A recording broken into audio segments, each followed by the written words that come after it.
This is the Cowboy State Daily Morning Show with Jake. The new way Wyoming wakes up.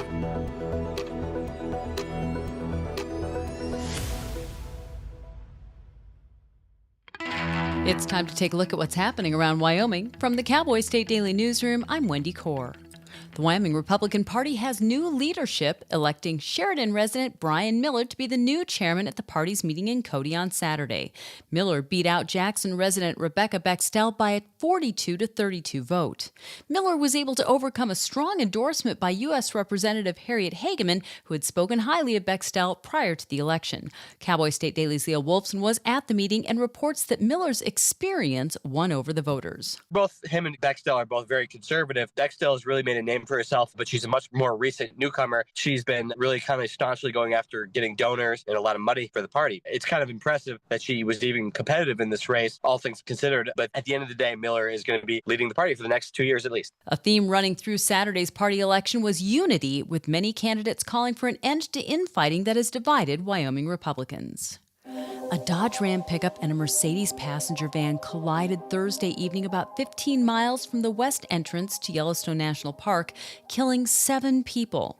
Several minutes after the crash, both vehicles caught fire. Cowboy State Daily's Claire McFarland spoke to an eyewitness of the fatal crash. There was only one person in the truck, the driver, who died. And then 6 more people in the tour van died. And then there were others who walked away, and there were some who were hospitalized and some with serious injuries. Around 15 or 20 minutes after the impact, the truck's engine compartment caught fire, according to an eyewitness who was there. And the flames spread quickly and engulfed both vehicles, leaving behind kind of a charred husk of the van. It was only hours later that the man realized with horror, because he had been casually filming, he realized with horror that there were deceased people inside that van. There were 14 people in the van, and 6 of them died, along with the driver of the pickup. Authorities hadn't released names, ages, hometowns, or nationalities of the deceased as of Friday morning because of the magnitude of the incident and the ongoing process of notifying the next of kin. John Lush grew up in Rock Springs in Saratoga, but moved with his family 5 years ago to Marshall, Michigan, where he worked for Bud's Towing. But on Saturday, April 26th, the 45-year-old was confronted by several people in a home about 25 miles from where he lived and was shot multiple times. While not much else has been revealed about the incident, Cowboy State Daily's Jen Coker spoke with Lush's mother, Sandy Christensen, who said she believes she knows what happened. John told her the night before on Saturday that he was heading over to Jackson to talk to a guy who owed him money for a car he sold him. So John was on his way over there to either get the keys, get the money, or strike up some agreement where he would actually get his car paid off. Sandy's point was John grew up in Wyoming. He's used to a handshake being a person's word. So that somebody would shoot him over $1,000 would have never crossed his mind.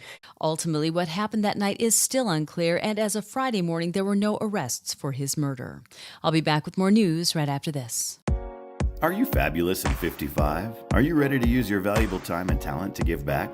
Join Serve Wyoming through the AmeriCorps Seniors Retired and Senior Volunteer Program, or RSVP, and make a positive impact on your community. With a lifetime of skills and experiences, you're exactly what your community needs. Whether you're itching to lend a hand or your organization could use some extra support, we've got you covered. Call Sarah Roberts at Serve Wyoming at 307-234-3428 or RSVP at servewyoming.org. Well, scientists have been saying for decades that the supervolcano underneath Yellowstone National Park is in no danger of eruption, and now they have proof. Cowboy State Daily's Andrew Rossi spoke to researchers at the Yellowstone Volcano Observatory, who in 2020 deployed a piece of equipment that was able to reveal what's hidden miles underground. After sifting through the data, they were able to determine definitively that the conditions that would generate a volcanic eruption in Yellowstone just aren't there. Vibrosius trucks, what they basically are these massive heavy trucks with these metal plates on the underside that they put onto the ground, and they send low frequency seismic vibrations into the ground that bounce off of things in the subsurface, and then they give a signature that can be analyzed to get an idea of what's underneath our feet. The consensus has been for the longest time that Yellowstone is not dormant, but it doesn't have what it takes to erupt. The new study is exciting, but it's reached the same conclusion as several previous studies of Yellowstone's current volcanic status. Researchers said it should be reassuring that so many studies are giving scientists the same answer. And that's today's news. Get your free digital subscription to Wyoming's only statewide newspaper by hitting the daily newsletter button on cowboystatedaily.com. I'm Wendy Core for Cowboy State Daily.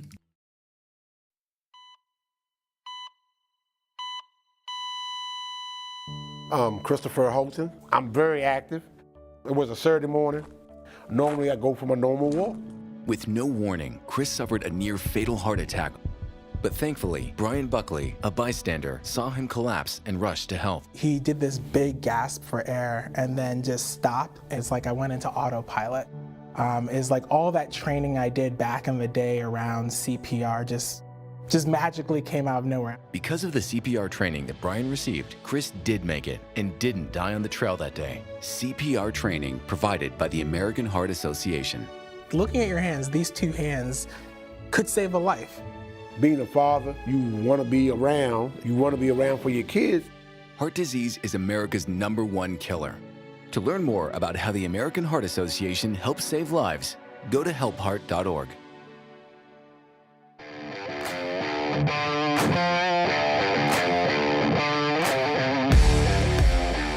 Cowboy State Daily Show on a May 5th. I'm Jake, Cinco de Mayo, National Astronaut Day as well. What a combination.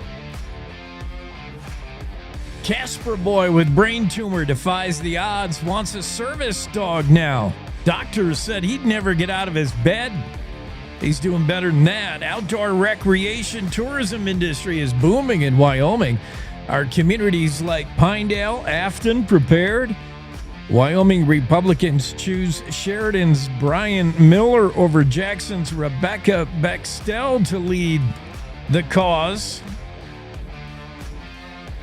Eyewitnesses describe a horrific crash that killed 7 outside of Yellowstone in Idaho. We know more now than we knew late last week when Claire McFarland dropped the story. Special guest on the show today, Jerry Jameson. His latest book is incredible. It's about a guy you probably never heard of, Robert Spears, if that was his real name.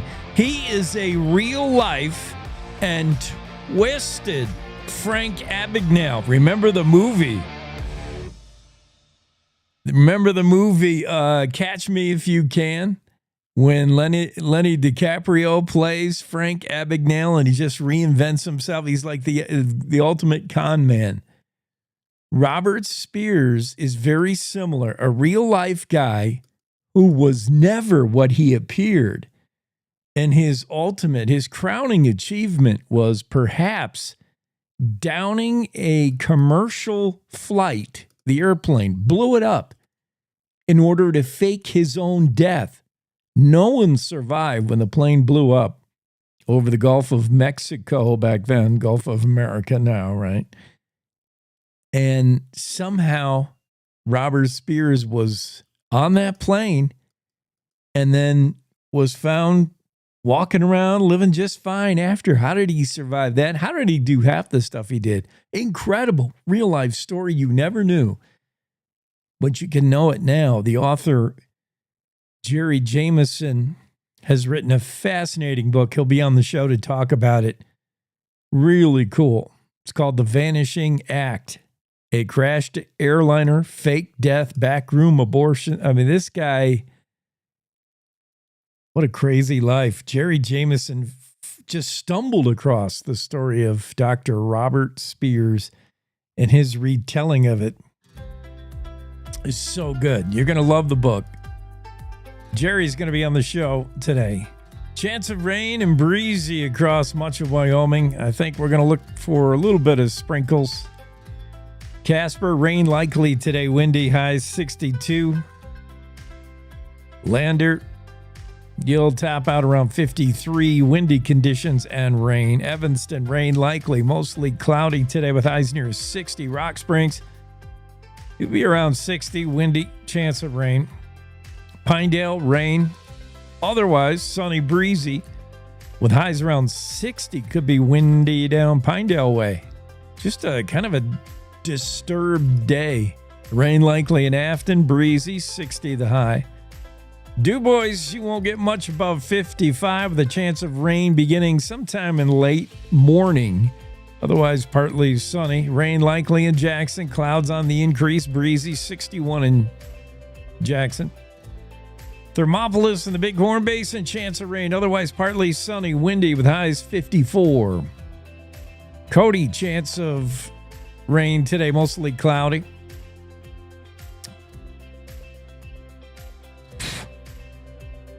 Buffalo, chance of rain mainly in about after 2 o'clock in the afternoon. Otherwise, partly sunny, windy. Sheridan, rain likely after 3 with highs 55. Gillette, chance of rain beginning probably in mid-afternoon. Clouds on the increase today. Breezy, 57 the high in Gillette. Newcastle, you'll tap out around 70 today, but a chance of rain in the afternoon. Torrington, chance of rain afternoon. Clouds on the increase, breezy, highs 71 in Torrington. Rain and breezy in Douglas in the afternoon, 69 the high. Rain likely in Cheyenne, breezy with highs 62. Chance of rain in the afternoon in Laramie, otherwise partly sunny, 59. Rawlins, rain likely in the afternoon. Clouds on the increase, could be windy as well with highs 63. That takes you around the state. What's going on in our weather forecasting? My mouse just does not want to. It's the most crucial part of the morning show is the mouse. And it's often the least compliant. Where to begin today? There's so much going on. I'm hopeful Greg Johnson will be with us to try to sort out the weekend's worth of stories. There was a lot of stuff, including eyewitness recount of the horrific crash outside of Yellowstone in Idaho. That happened on Thursday evening, which is horrible. That story made national news. Just because Yellowstone is attached and just because of the death count, I would imagine. I mean, 7 people killed in an accident. Significant. Hearing that the van was carrying tourists from China, waiting to have that confirmed, but that's the scoop, as a pickup truck crashed into a tour van. 6 in the tour van were killed. The lone occupant of the pickup truck killed, bringing that total to 7. Claire McFarland had talked to one eyewitness, Roger Merrill. He arrived on scene about 5 minutes after the crash, caught some of it on video on his phone, and caught the flames. I mean, both those vehicles exploded into flames, engulfed in flames, and very horrific, Morrell called it.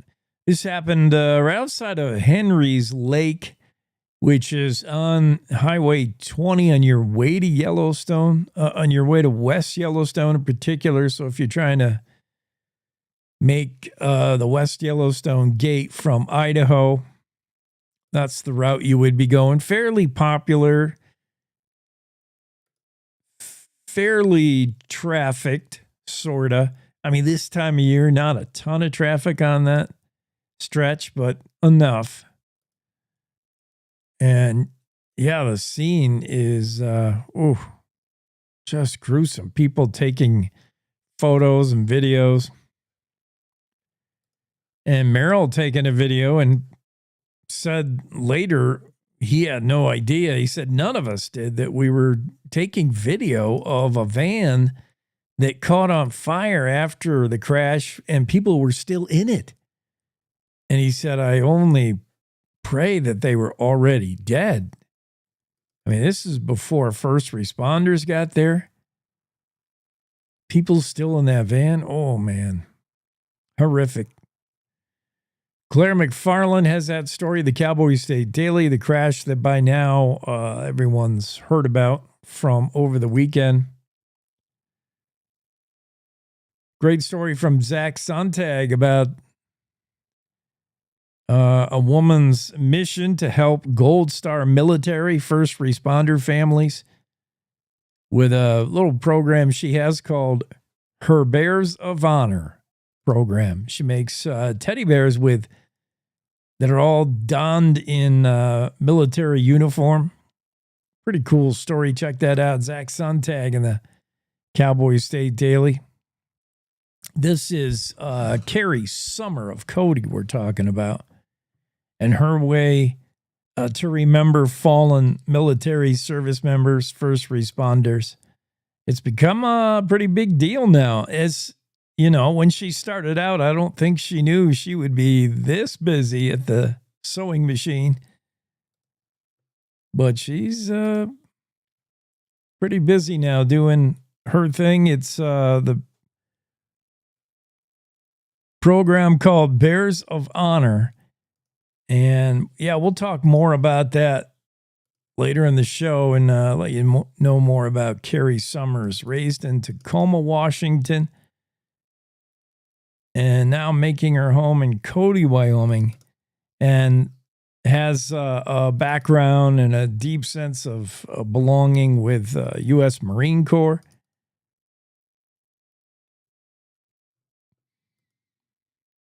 What else is going on in the world? Oh, I love this story about Mikey Jonasson. I want to say Johansson so bad, but it's not. Mikey Jonasson, diagnosed with a brain tumor. Doctors said he'll be bedridden his whole life, but Mikey had alternate plans.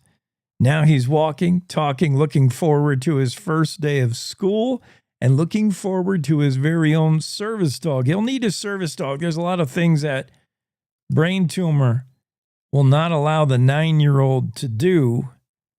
But Mikey Johnson, diagnosed with this brain tumor when he was 6, is doing a lot better than doctors ever thought he would.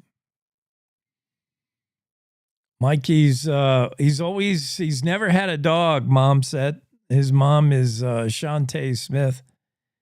He's never had a dog. He's always wanted a dog. So now, after the brain tumor and things looking up for Mikey, and he's going to go to school and try to live his normal life as he can, he's going to get his very own service dog that'll help Mikey through life. Where do you get a service dog that's trained to help a 9-year-old?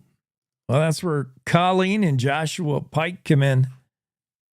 Former law enforcement officers. They run a Casper-based business called Ragnar Defense Dog Training. They know all about matching dogs with people and how to train dogs for certain tasks and what their job will be. And they've been working on a dog for Mikey for a while. Training service with dogs begin when puppies are 8 weeks old. They can last up to 18 months of training. Mikey will receive his dog pretty soon once the right puppy is found. The husband and wife team are working on getting just the right dog. Colleen and Joshua Pike, just the right dog for Mikey. They promise they'll have one. There's a GoFundMe campaign to help pay for the dog, $7,000 down payment.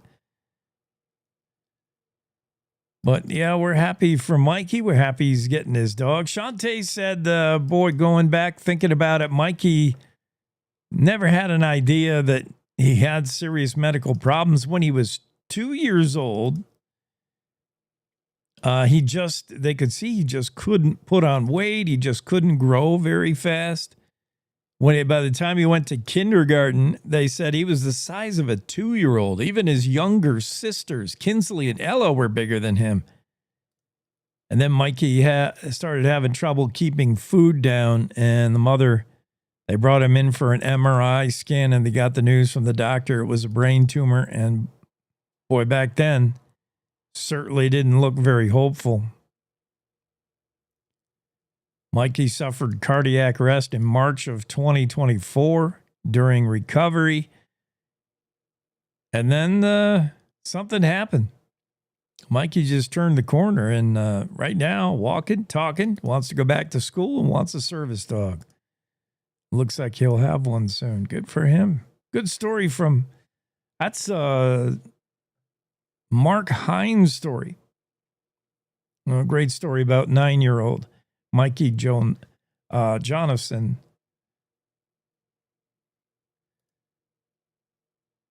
Outdoor tourism, outdoor recreation is what people come to Wyoming for. I think we all know that. That's why folks are looking to get out and get to Wyoming. It's a booming industry for the state. Wyoming's $2.2 billion outdoor rec tourism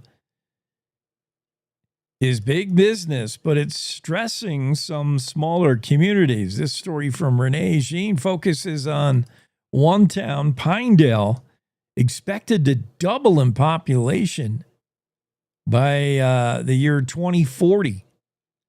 And town councilman Scott Kosiba is a little bit trepidatious about that and whether Pinedale is got the infrastructure, got the ability to handle population growth like that. After all, Pinedale has seen what's happened right up the road, just an hour, 20-minute drive to Jackson. Kosiba said, as we see more people moving here from Teton County and from Lincoln County, we are already struggling as a municipality.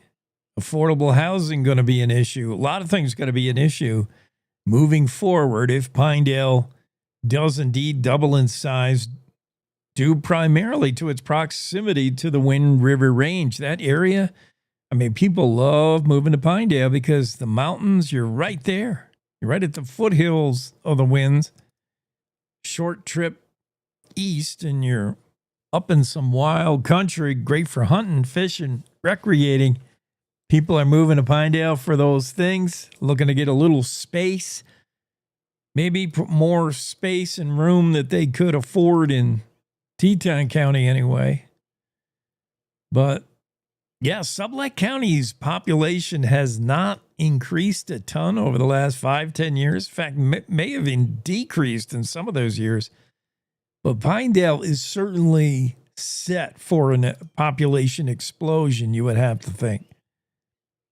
Maybe only the winters in Pinedale could keep people from really coming out.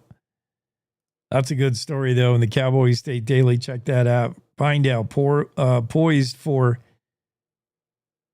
what they expect to be a huge boom in population thanks to outdoor rec tourism, which has taken off in Wyoming. Renee Jean has that story. That's just a few that we're trying to get to over the weekend. Let's take a quick break. We'll be back to cover a few more on this May 5th, Cinco de Mayo, on the Cowboy State Daily Show with Jake. Wyoming is a big state. There's so much ground to cover, so many stories to tell. But the Cowboy State Daily News team is up to the challenge. I'm Wendy Core, host of Cowboy State Daily Video News. Whether it's politics in Cheyenne, energy issues in the Powder River Basin, or grizzlies in Yellowstone, our talented crew of experienced journalists are out there finding and telling the stories that matter. What's the best restaurant in DuBois? Renee Jean checks it out. What's the most recent Supreme Court decision mean to our everyday lives? Claire McFarland explains. How is the upcoming elk hunting season shaping up? Mark Hines lets us know. Every day, I talk to the reporters who are covering the topics, issues, and people that are important to Wyomingites, and in our daily newscast, I bring you those stories. Tune into the Cowboy State Daily Video Newscast every morning, only on CowboyStateDaily.com. This is the Cowboy State Daily Radio Network. Gracie and Pedro might not get along so well. They're standing on my tail. But there's one thing they agree on. There's a right seat for everyone. Oh, that's the good stuff. Whether you're a dog, Hold on, Pooch. a cat, a fish, or a rat. And I'm a ferret. Be sure to travel safe. How can you be so sure? I'm absolutely positive. On your next adventure, make sure your children are in the right seat for their age and size. Get it right at nhtsa.gov/the-right-seat. So I wanted to talk with you and your mom today, Lily, because some people at school have noticed changes going on with you, and we're concerned. Like what? Who? Some of your friends, teachers. It sounds like you've lost interest in a lot of things lately. You're hanging with new friends. So? So, individually, maybe those things are no big deal, but taken together, and then the incident the other day, you were with Derek when he was caught selling marijuana. Yeah, he was selling it. Honey, we know. But we care about you and want to know what's going on. That's right. We just want to understand better and see how we might help. And if weed is a part of it, we just want to make sure you understand the negative consequences for someone your age, the physical and mental health effects, the poor decision making, and the confusing legal aspects these days. So what do you say? Can we talk? For more information about talking with your kids about underage use of alcohol and other drugs, visit underagedrinking.samhsa.gov.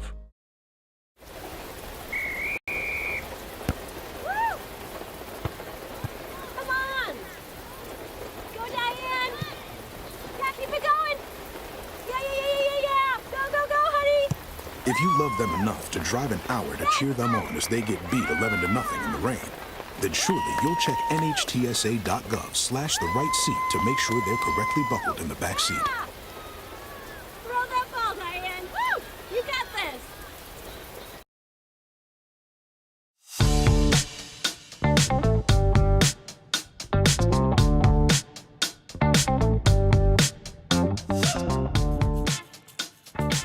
Cowboy State Daily Show with Jake continues with Greg Johnson in the room. So good to see you, Greg, after an extended absence. Good to know that neither of us are upside down right now in the Zoom room. I think major achievement. I was just trying to figure out if that bumper music was funky or groovy. Which is it? Yeah, it's like both. It's both. Groove funk. It's great. Yeah. It's groove funk. Exactly. I think you nailed it. Better grasp of music than perhaps David Madison, who referenced a Marty Stewart song that's actually a Travis Tritt song, although Marty Stewart does appear on it. Well, I wouldn't know. I don't know country music. Right. I'm not. I don't. It's not that I don't like it. It's just not my. Yeah. No. Some of it's really good. When I listen to it, it's really good. I totally understand. Yep. And so yeah, since the last time I was on, the Nuggets won 7-game series. Man, they did. Yeah, they won the first. They beat the Clippers in 7 games, and their first game of the second round is tonight against the number 1 seed, the Thunder. You'll have to carry the whole load on that if we're going to talk about basketball. That's not my jam. That's my country. The Avs music. lost their game 7. Yes, I saw that. Avs. They played 2 game 7s, and they're playing at the same time. The Nuggets and the Avs. They're both playing at the same time. Game 7's a very huge dilemma for Colorado fans. A little switching back and forth. Yeah, the Avs. Their bid Stanley Cup Finals is over. Aging Dallas Stars beat them. They got an old team, but experience helps. Yeah, I thought the Avs played well. I don't think they embarrassed themselves or anything. And they took it to 7 games. Just didn't have it this year. No, not their year. But yeah, you're right. They played pretty good. Winnipeg. Tell you what, man. I was just seeing this as we were coming on. I was cruising through stuff. Did you see this last night on True Social? Trump tweeted he's going to reopen Alcatraz. Yes. For America's most ruthless and violent offenders. I saw that. Bringing back The Rock. The Rock. Yeah, I saw that. He probably has a better chance of doing that than he does keeping foreign films out of America. He wants 100% tariff on films not shot in the U.S. He's got a lot of plans.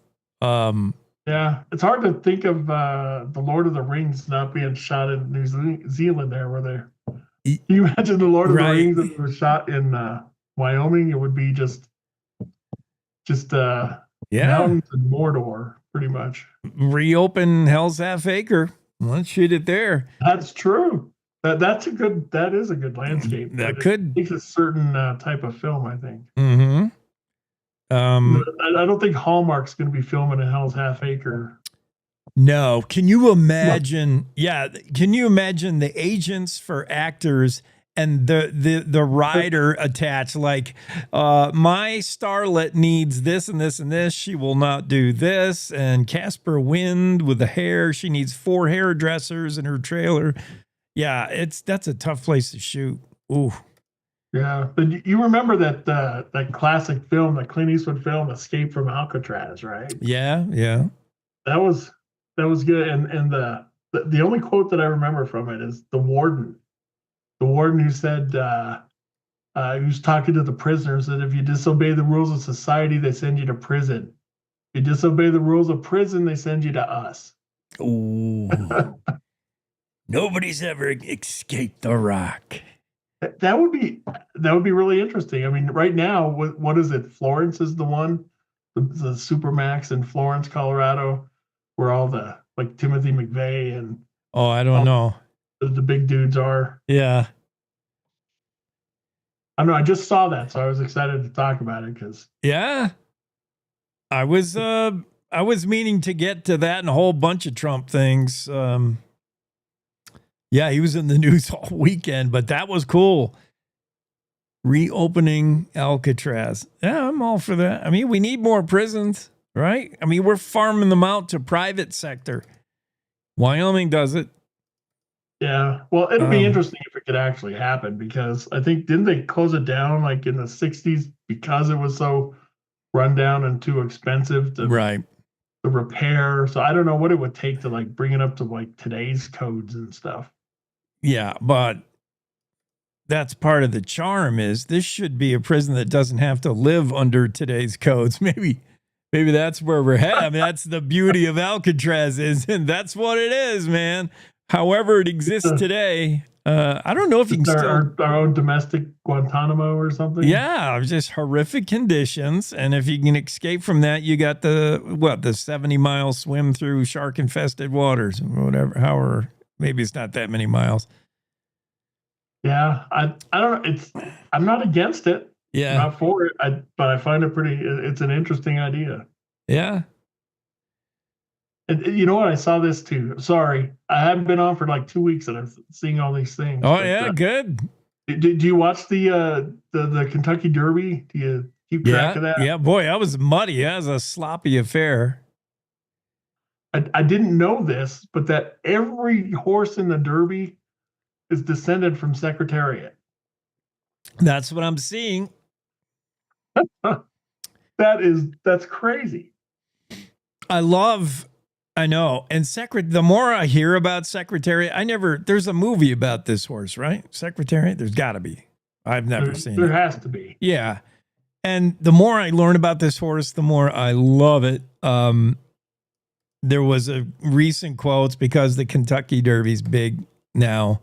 There was a recent quote from an old trainer or his training rider, whoever it was, who admitted Secretariat was 1,100 pounds of baby fat. That horse never did anything unless it wanted to do it.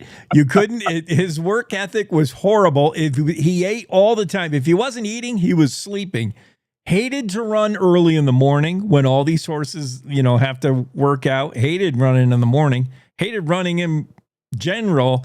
The laziest horse, but the most successful. And they all attribute it to his heart, which they found was 3 times size, like the Grinch, 3 times the size of a normal horse heart. So he had the cardio to just run by you, late in a race, 1.5 mile post. He was like, he was not even breaking a sweat. And then he had the stride, and they measure it by the angle. He had the biggest stride of any horse. So, of course, you get a horse like that that's got a huge heart and a big stride, you reproduce it. His semen's everywhere, I would imagine. Yeah, and you talk about he's like lazy and ate all the time. And It's funny. People think about, well, it's just, you must have to train all the time or anything, Yeah. I once interviewed a 106-year-old woman, and I'm like, well, what's your, and she ate McDonald's fries every day of her life.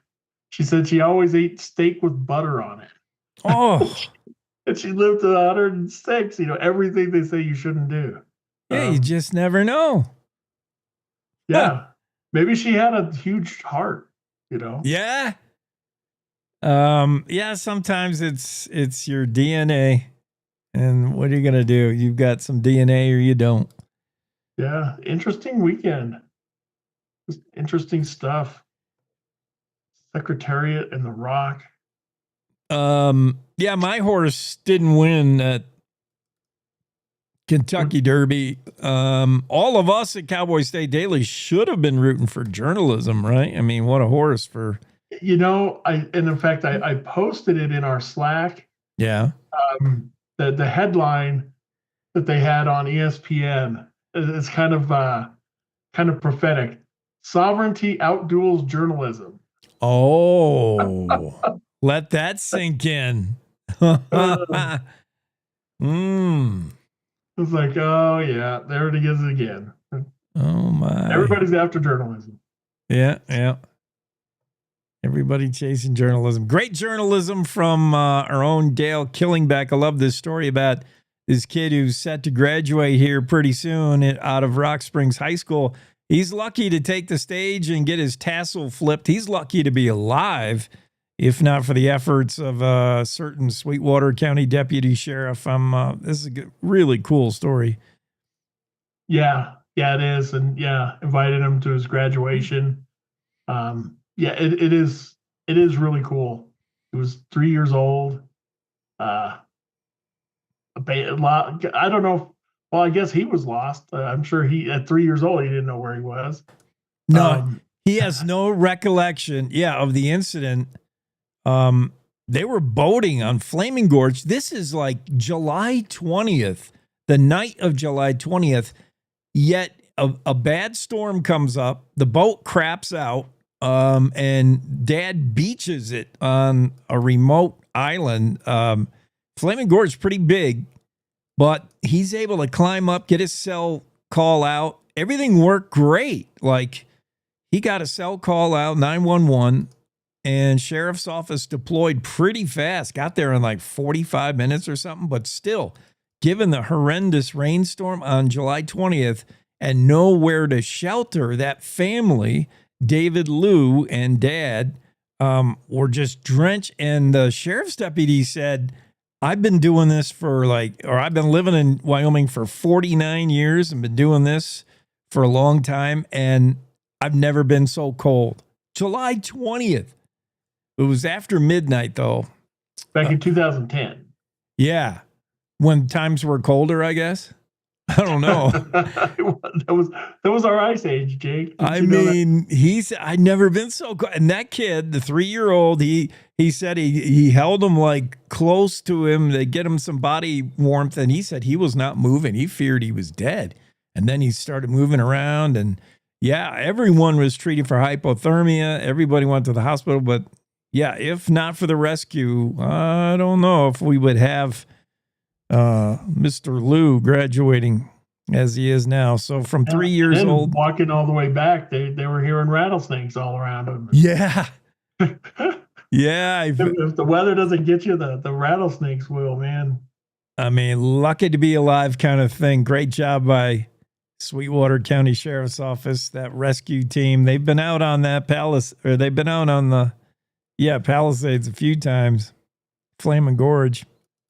Yeah, no, that's a good story.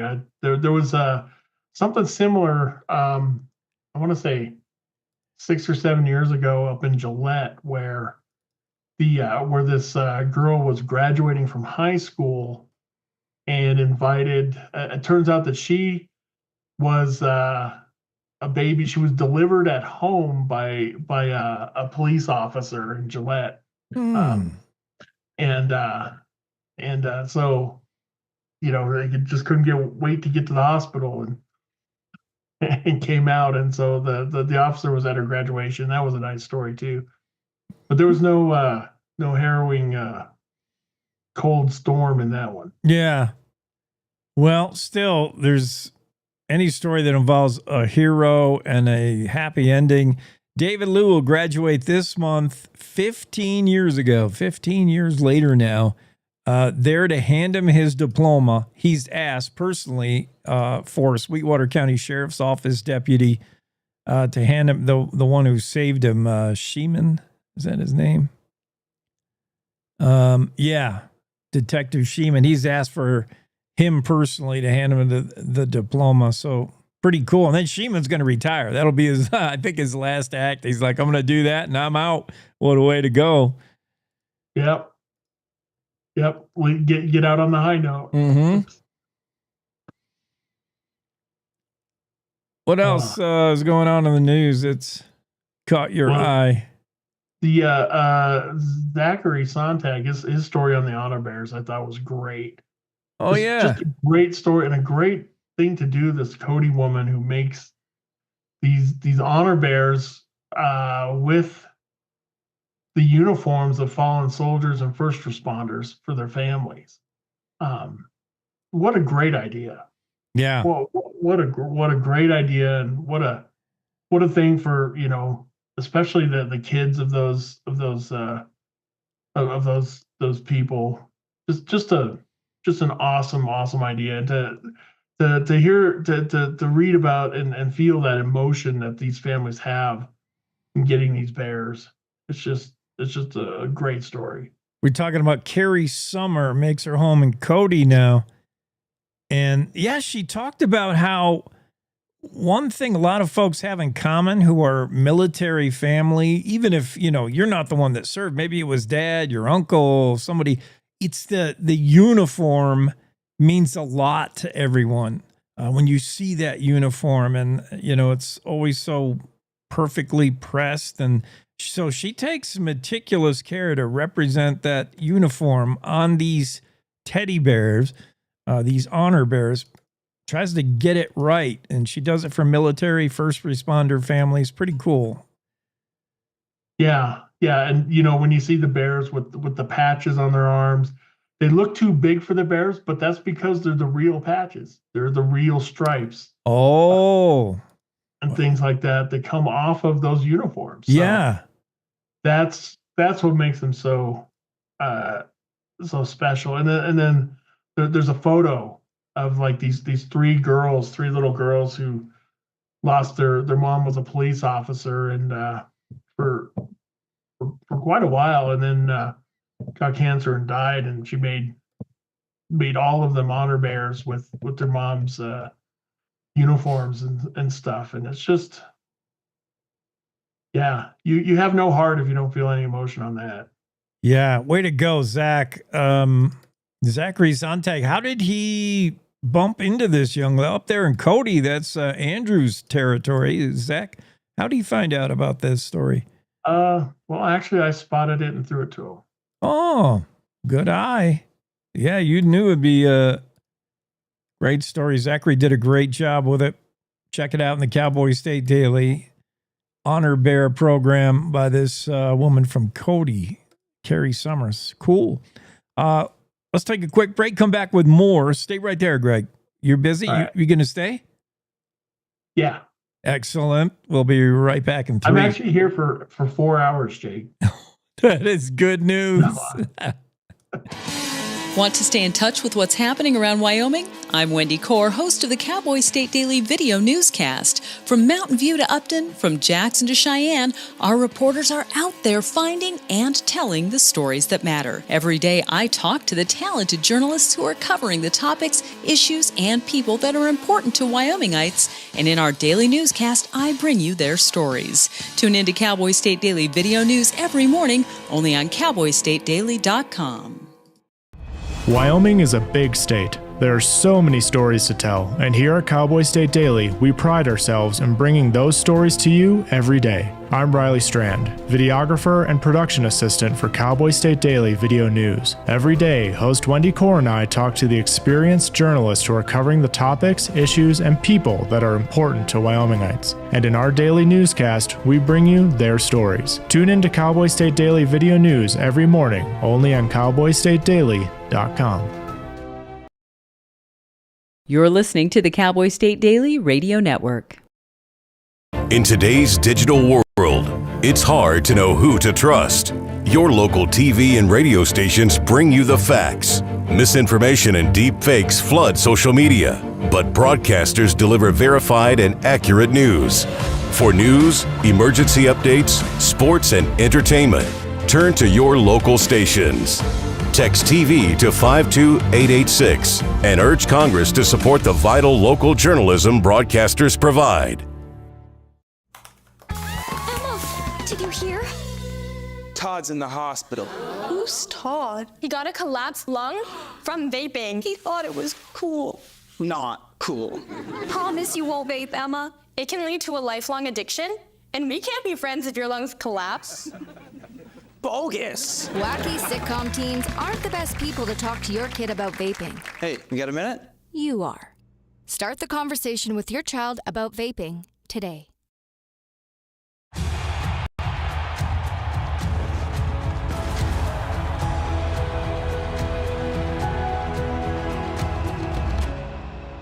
Breathe. Love what you do and you've already won, my parents used to say. My parents whose smiles were my first finish line, who championed respect, whose resilience built mine. Even more than I wanted a gold medal, I wanted a heart of gold, like the mentors who were my balance beams, refusing to let me down, and the coaches who spoke out to anything out of bounds, heroes who never stood on podiums, but stood up for me. Every shot I made, give the assist to those who since my youth were referees, ready to blow the whistle and end abuse.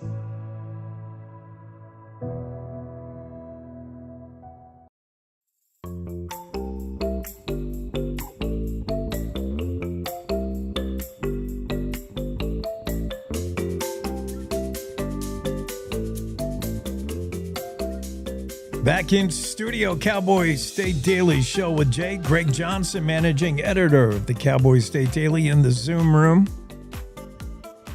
Well, I don't know, Greg, you probably would finish a distant second to Ian Munsick in the battle of best country music hair. Yeah, absolutely. Ian's got that locked up against you and I, anyway. That's right. That's a fun one. I'm going for best scalp. You might have that. You got a chance at that. I can't even think who was rocking like a no hair look in country music. I can't think of. I mean, Kenny Chesney's pretty close. He barely had. Yeah, Kenny Chesney's. I think some of those hairdos in the 80s where they were coiffed and with all the hairspray, like Kenny Rogers and those guys. Although my grandma, she was head over heels in love with Kenny Rogers. She just, he couldn't get enough of him. But I mean, he had that.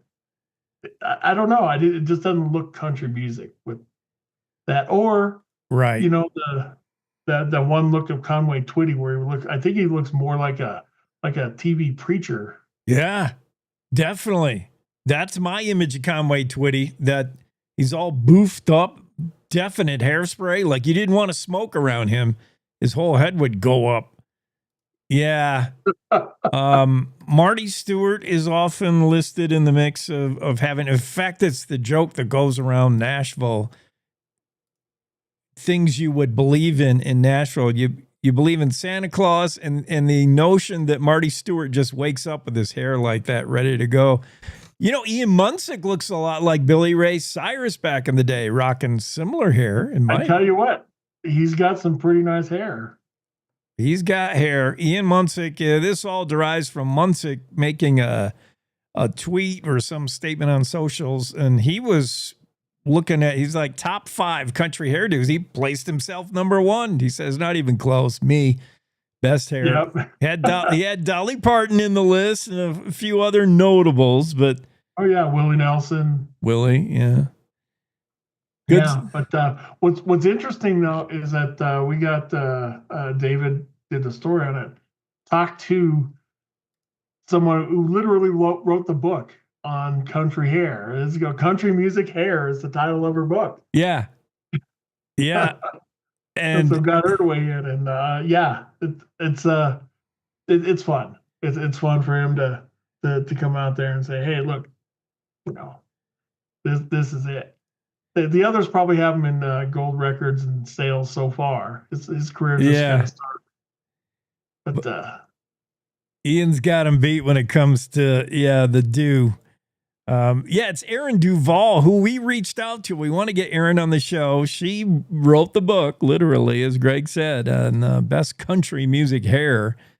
Yeah, when she comes on, Jake, you're gonna have to not have the hat on and get her to judge yours. Okay, I'll ask her. Yep, I'm not having a good hair day, but I'll ask her to judge mine. We also in the story is a hairdresser out of Cheyenne who says the mullet's back, so watch out.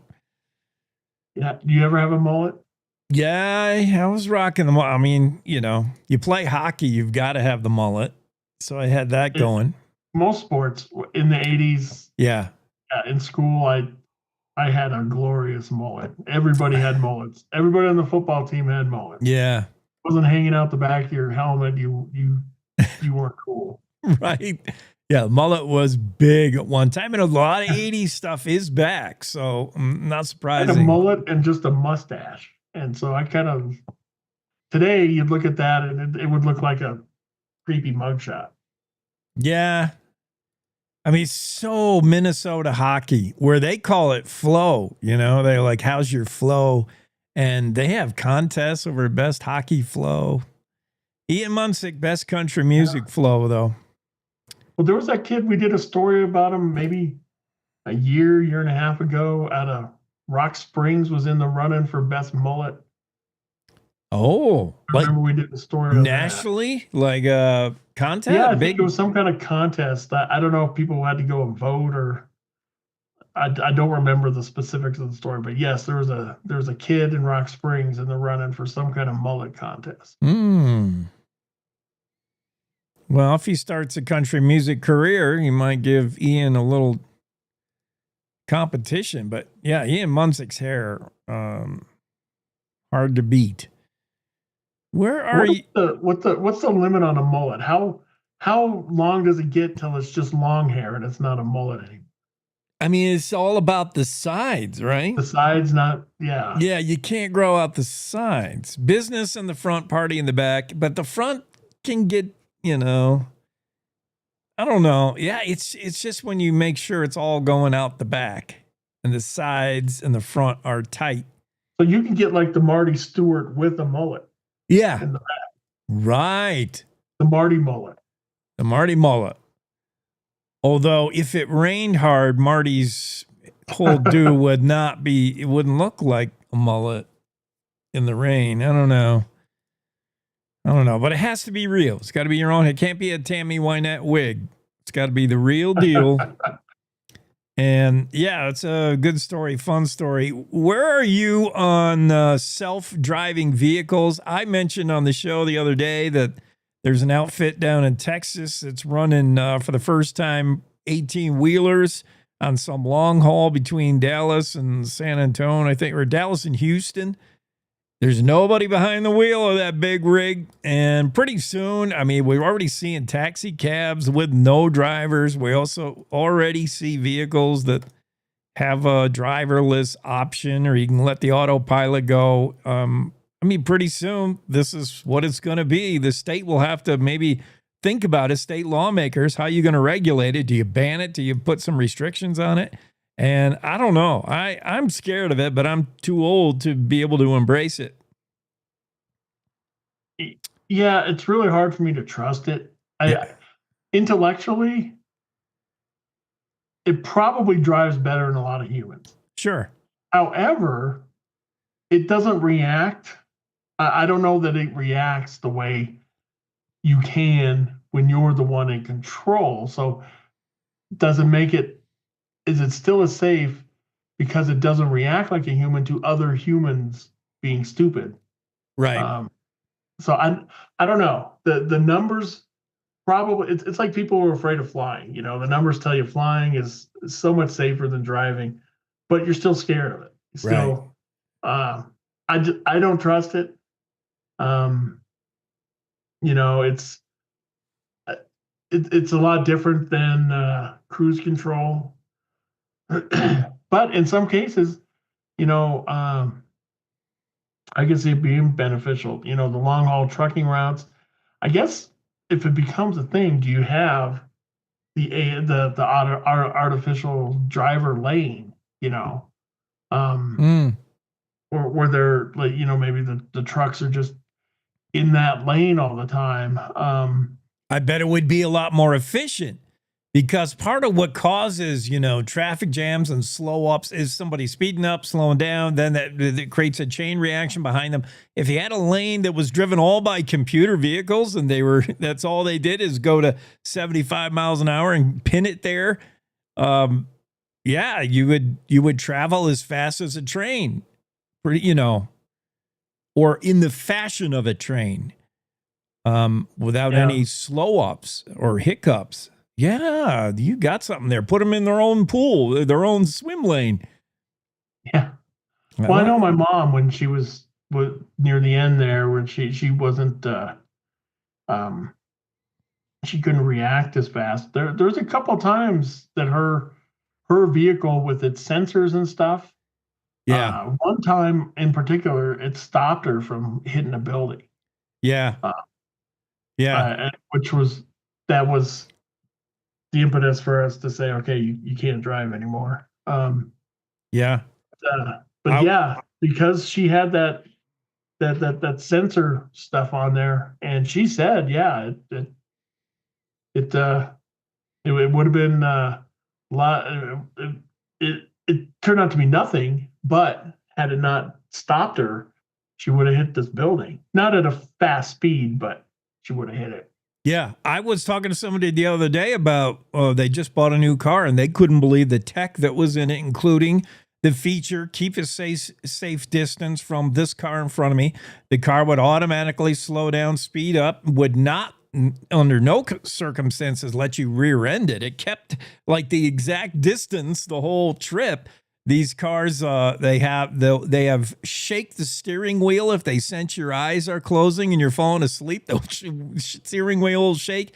And then the fully automated cars, they got more cameras than you have eyes, faster reaction time than even the best human driver, because it's a computer. They make instant decisions. There's so much to like about it on paper, but I worry about the real life scenario of you take evasive action. You got somebody's pet dog over here and a 3-year-old on a tricycle, and you got to hit one of them. What is the computer going to decide is less important, more important? Which way is it going to weave? That's a heavy decision for a machine to make I don't know. I don't like it. But yeah, I don't know. Yeah, I'm kind of old school. I can see how it would be good, but I don't want to use it. I hear you. Leo Wolfson's story concerns what Wyoming lawmakers are probably going to have to get ahead of the curve, and start crafting perhaps laws, because it's where we're headed. One lawmaker said, it's obvious, John Cole, it's obvious it's coming. It's obvious we'll perfect the technology and it'll be a reality. So shape some ground rules for it, I guess. Yeah, and it's the same with electric vehicles. And I think people associate that with electric vehicles, because I think right now, like it's an option for Tesla and stuff. Yeah. But there's nothing to say that a gas powered vehicle, right, can't have that. In fact, I think those trucks do. I think they're diesel. Yeah, I think they are too. But something else that that's happening now that really gets me is in these new cars where every time you stop at a light or something, it automatically shuts the engine off. Oh, yeah, I don't like that. I don't like it at all either. I mean, because that's what you always grow up saying is, it's harder on the engine to do the start. And so I have to do it 20 times. Every time you stop, it shuts the engine off. I would never own one. Once in a while, you get a rental that does that, and it's weird. It shocks you. And to save ounces of gas, you're probably going through a starter every 3 months. I mean, yeah, I don't like it. Yeah. All right, we got to rock. Craig, so good to have you on. Good to see you. You too. Let's get to news. Cowboy State Daily Show. We'll see you on the other side. Top of the hour news. It's time to take a look at what's happening around Wyoming. From the Cowboy State Daily Newsroom, I'm Wendy Core. People who live in rural Wyoming aren't catching any breaks lately when it comes to deliveries of their packages, including medications that they rely on. Now UPS is eliminating 20,000 workers and closing 73 facilities after reducing the volume of Amazon packages that it handles.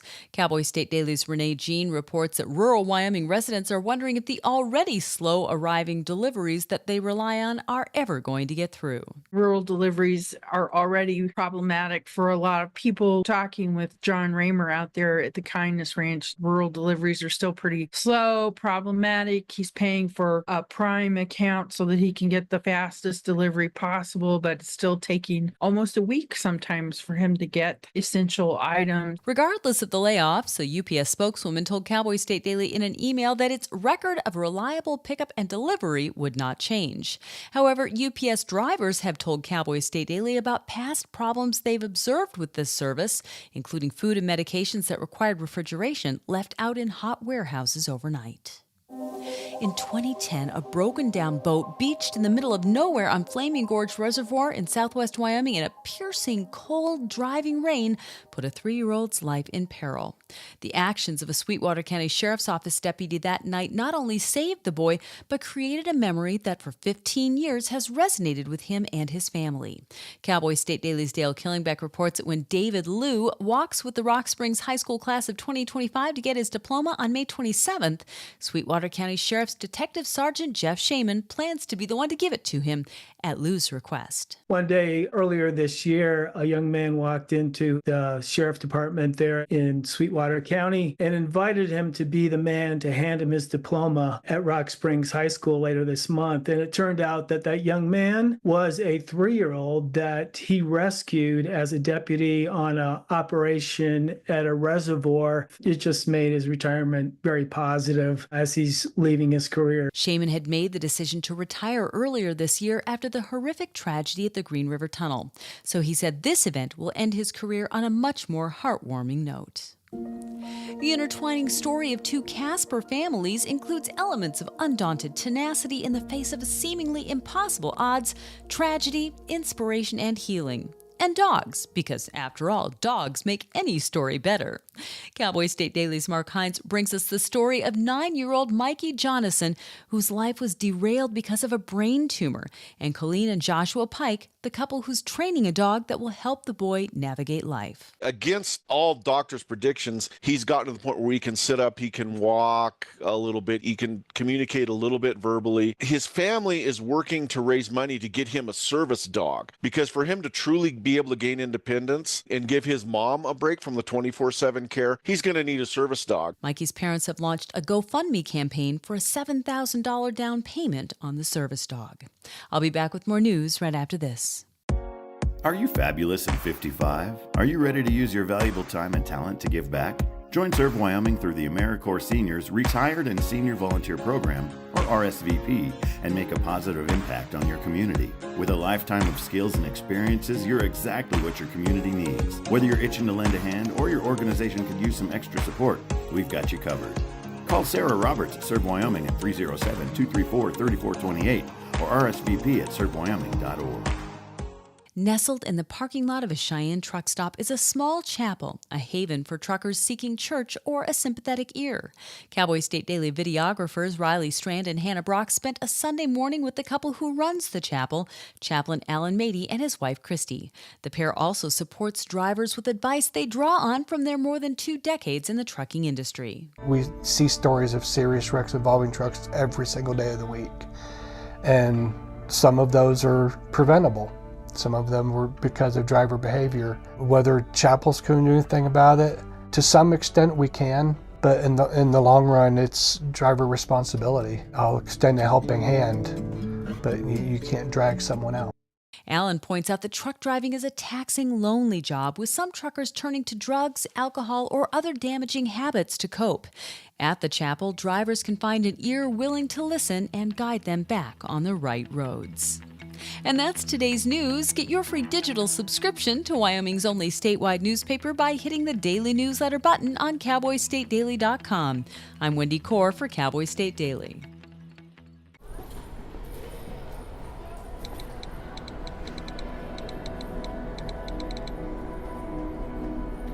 Some people judge a book by its cover, and if you're not what people are looking for, you're kind of like a reject.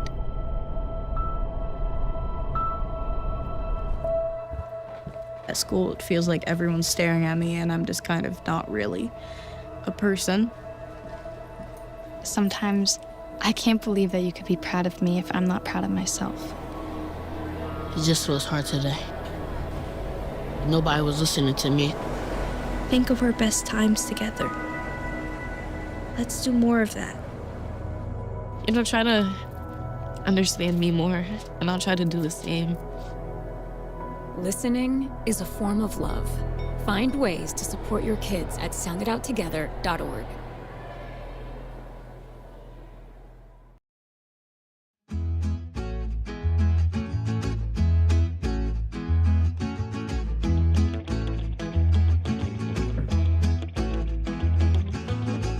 Cowboy State Daily show with Jake on a May 5th.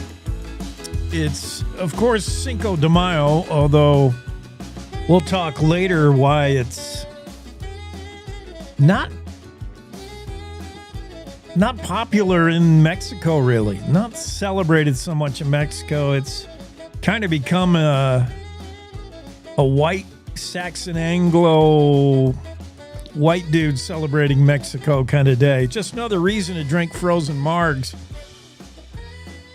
All right. National Astronaut Day as well today. Hug an astronaut. The story about Ian Munsick and his hair. We'll save that for David, who comes on later today. David Madison, the story about Ian Munsick, our favorite Wyoming country music star. Ian declared that he has the best country music hair. And, maybe after Billy Ray Cyrus, some others I could think of. If we're going to want all male, you've got Marty Stewart with the classic. But Marty's rocking a look that looks like it took a lot of work. Billy Ray and Ian have a look that, looks like it took zero work, just a lot of hair, tons of hair. Chris Stapleton, he's in that camp. And then you got hair from the 80s that just will never make a comeback, like Conway Twitty. And the other, Conway Twitty's helmet of hair. And the other dude, I can't remember. And then, of course, female, Dolly Parton, rocking the wig. Tammy Wynette, the wigs. Reba McEntire, the real red hair, nice head of hair.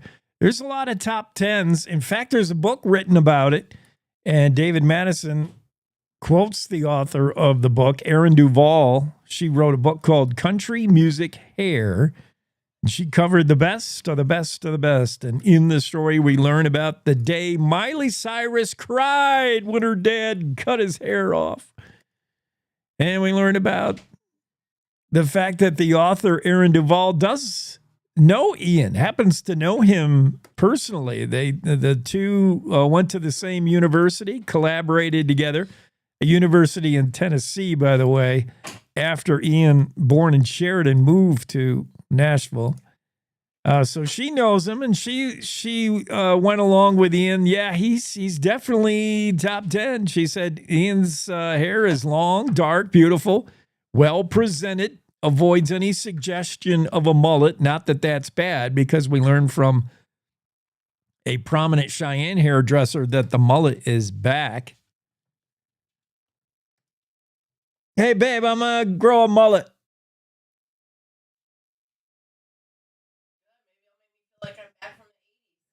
Yeah, back in the 80s. 80s are back. Mullet is back. Yeah, good story from David Madison. We'll talk about that later. Is Ian Munsick rocking the best hair in all of country music? He might be. Facebook Live listeners, Judy says good morning. Good morning to you, Judy. Burton from Utah says good morning. Hi, Burton. How's things down in Utah? Leo Wolfson's story about self-driving cars and how Wyoming should prepare for such. Do states need to make their own rules and regulations regarding self-driving vehicles? They're here, and they're not going anywhere. In fact, they're probably going to be the norm here in another 10, 15, 20 years. Our kids, they'll all be driving self-driving. None of them are going to know how to drive. Already today, none of them can drive stick. I love that meme. Anti-theft device in this car. No fancy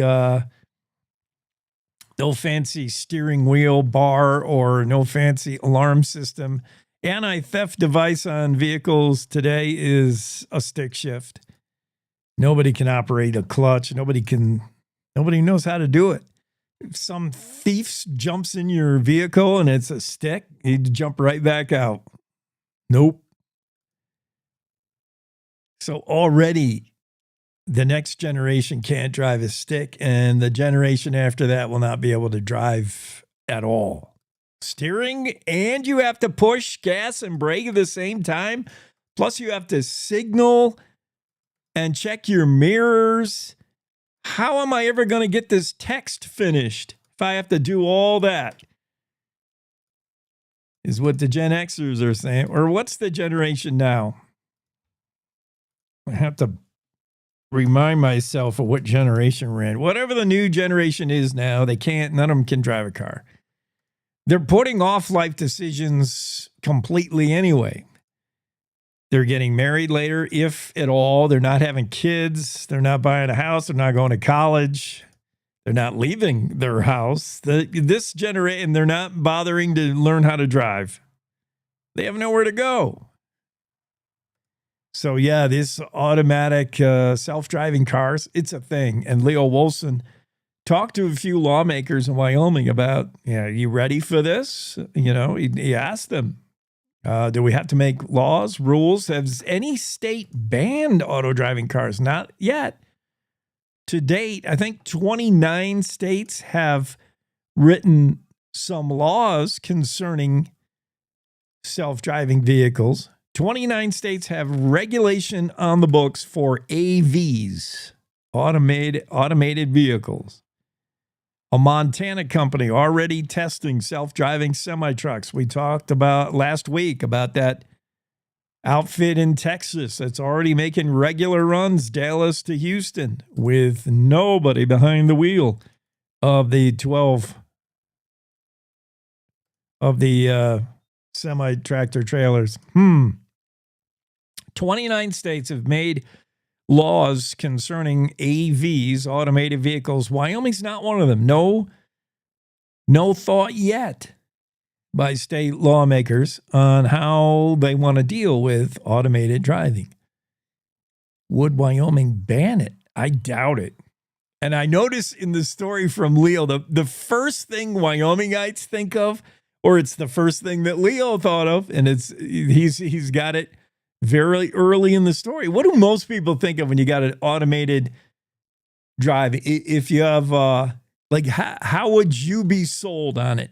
If the salesman at the lot said, well, I got this beautiful Grand Am, I got this Corvette, Dodge Charger, and then I got this brand new self-driving something.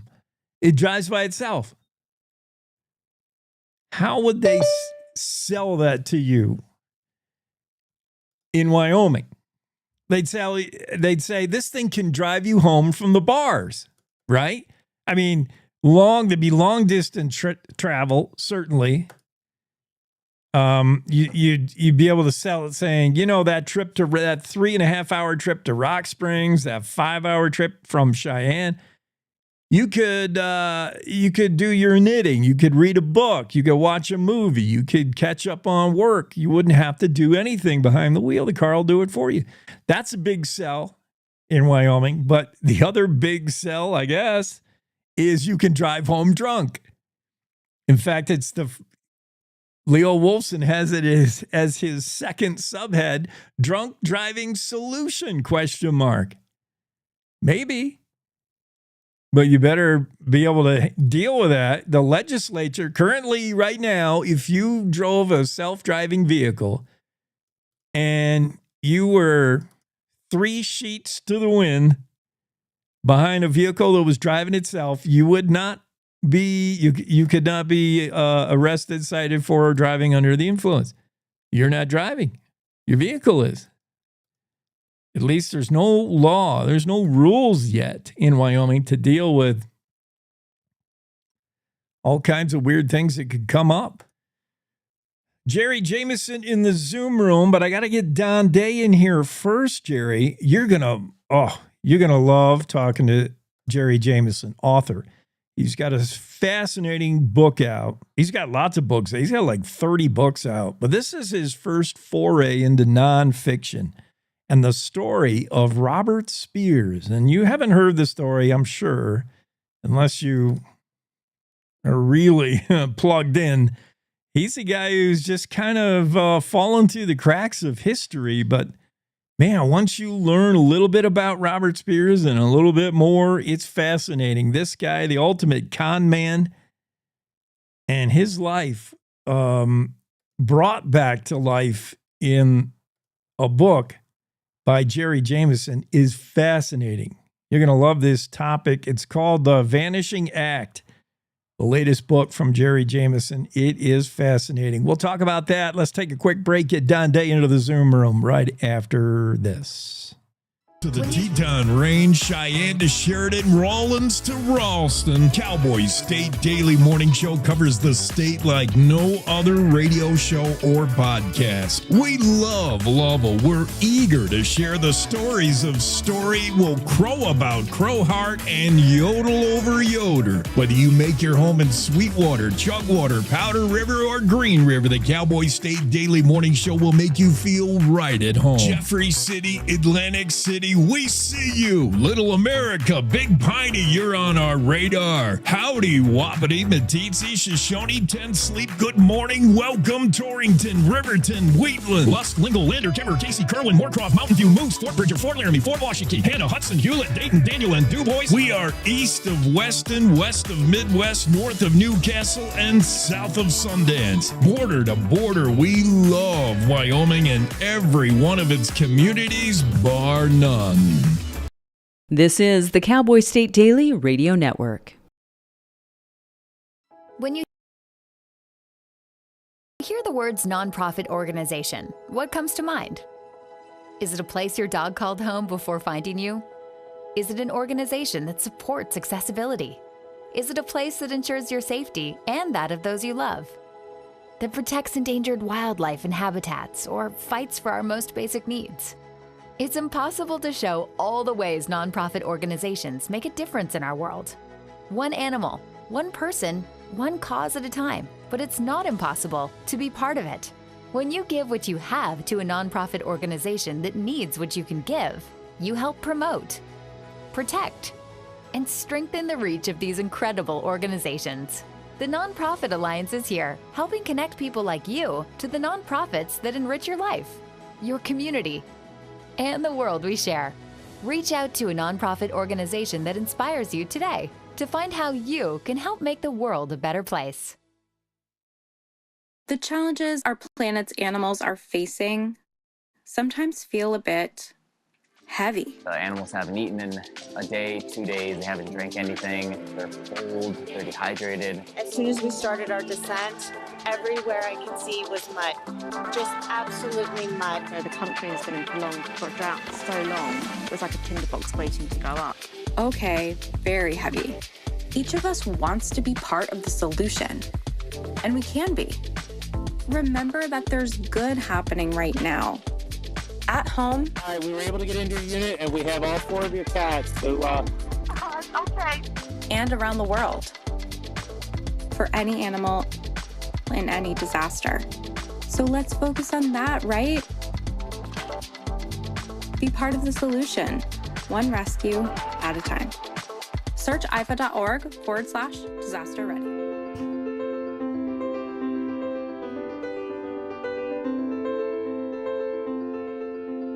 Cowboy State Daily Show with Jake on a May 5. The ominous music meant to conjure an image of rain, wind-driven rain. Not that that should be scary. That's good stuff, spring stuff. That's Wyoming. At least it's not a DeRocher. What is it again? Derecho. Derecho. Yeah, it's just it's a way to it's like a mini baby derecho. It's just wind and rain, and I don't think anyone's going to escape it across the state. This system, there's actually 2 storms. There's one in Montana with a cold front that's pushing into the northern part of the state. Then we've got a low down in the 4 corners, and both of these will work together. Really, everybody's going to be impacted, and the wind is going to be a factor. It's not going to be terribly strong wind, but a real persistent east to southeast wind, and that is coming from a different direction that we're used to. Showers, thunderstorms, it will snow in parts of the state. I think most of the snow will be in the high country, but some parts of northern Wyoming in the night and the morning hours could get a little bit of wet snow. Places like Cody, Meeteetse, maybe around Sheridan and Buffalo and Gillette. The higher mountain areas will get a late spring snow. So, typical May weather after a pretty nice weekend. I noted I was out yesterday in Grand Teton National Park. Beautiful day for the most part. And I did notice clouds building, but not over the Teton Range. Every once in a while when I'm out in this area, I notice if the clouds and the clouds are always hugging the Tetons. You know, the weather's coming from Idaho, coming from the west.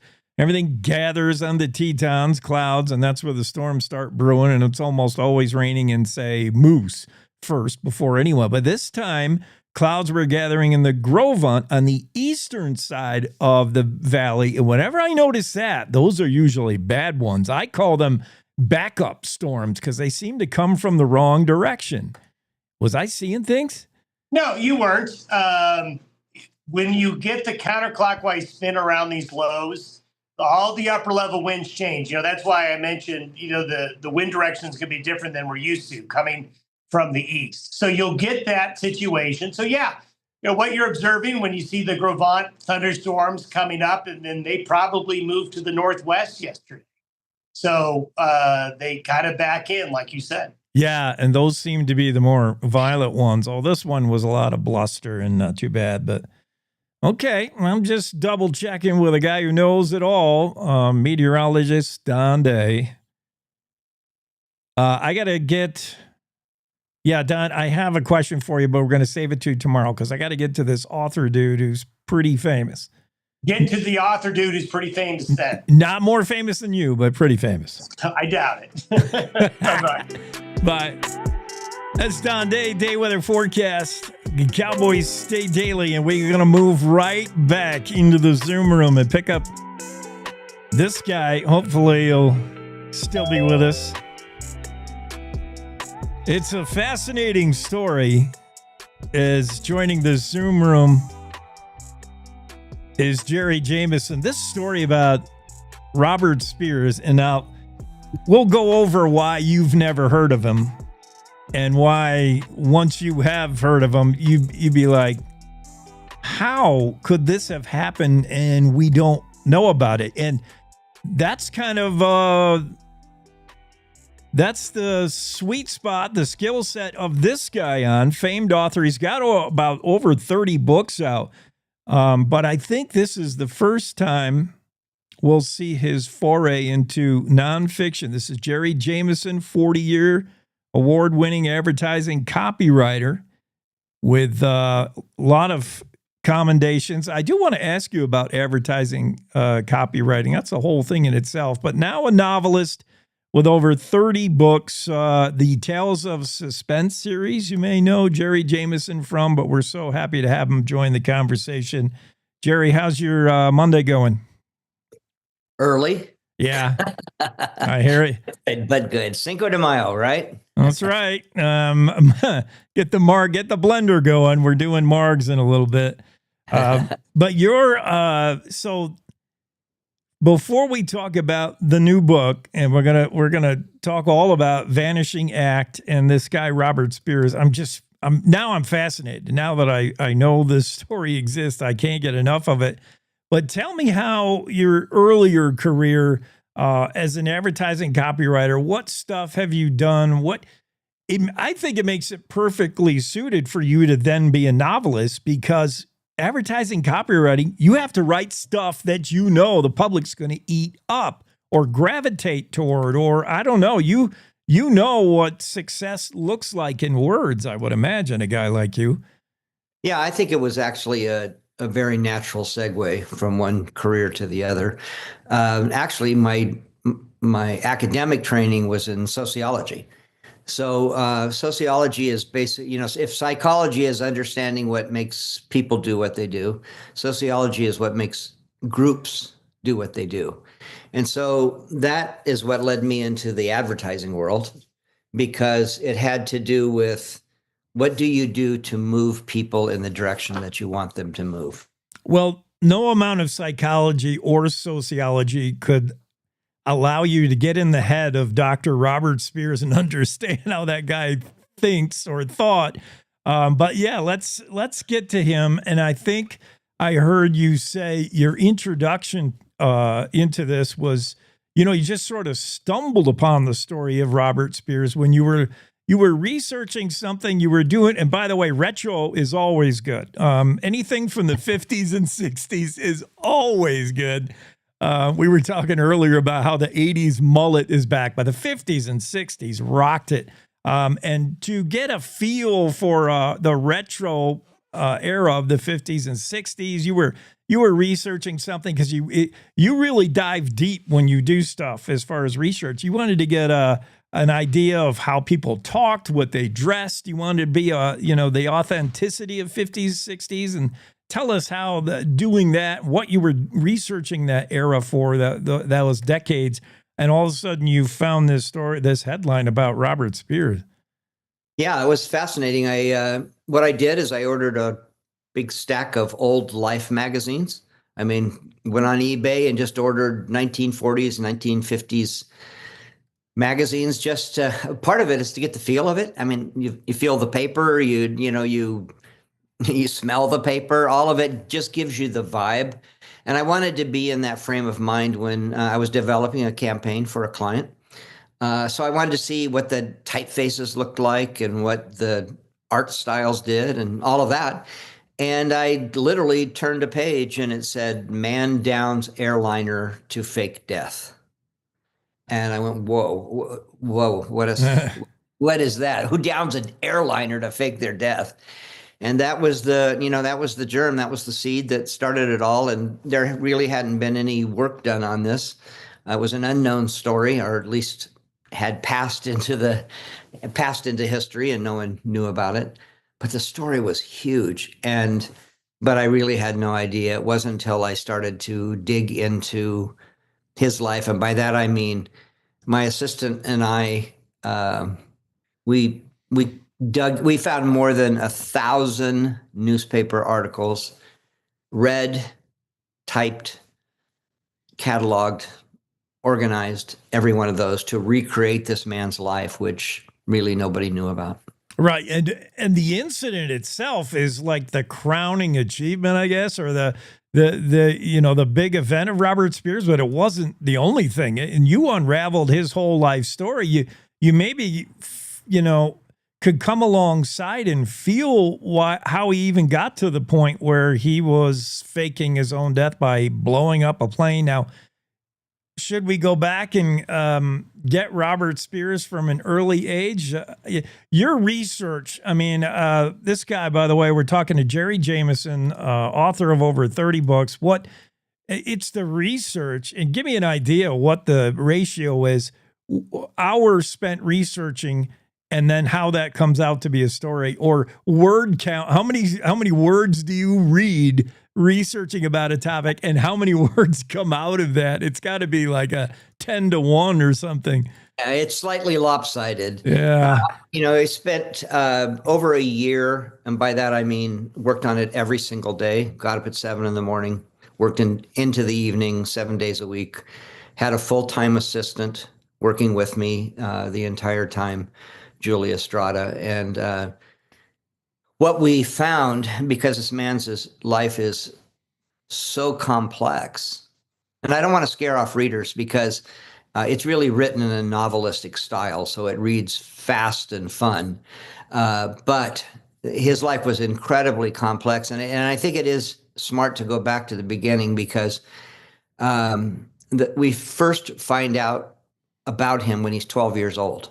So now we're talking about, the 1919 and stuff like that, this era. And Robert Spears never knew his real name his entire life. Not once did he ever know his real name. His mother, he lived in poverty with a single mother in Oklahoma. She had lots of boyfriends. And as a result, they just moved in with anybody that would take them in. And she would just change his name with every move. So he never knew what his name was from birth.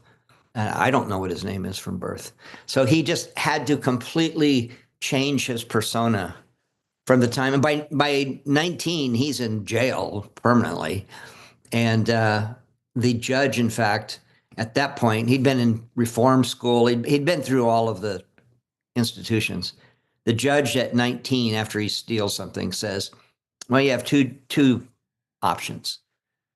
You can go to adult prison, or you can join the U.S. Army and go fight in World War I.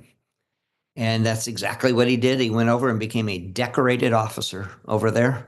And just, we see early on this split in him where he can be charming, wonderful, efficient, just really an admirable person.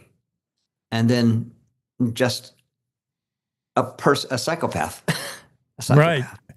Right. You'll understand the difference between him and, say, maybe a Frank Abagnale who was, made famous in Catch Me If You Can.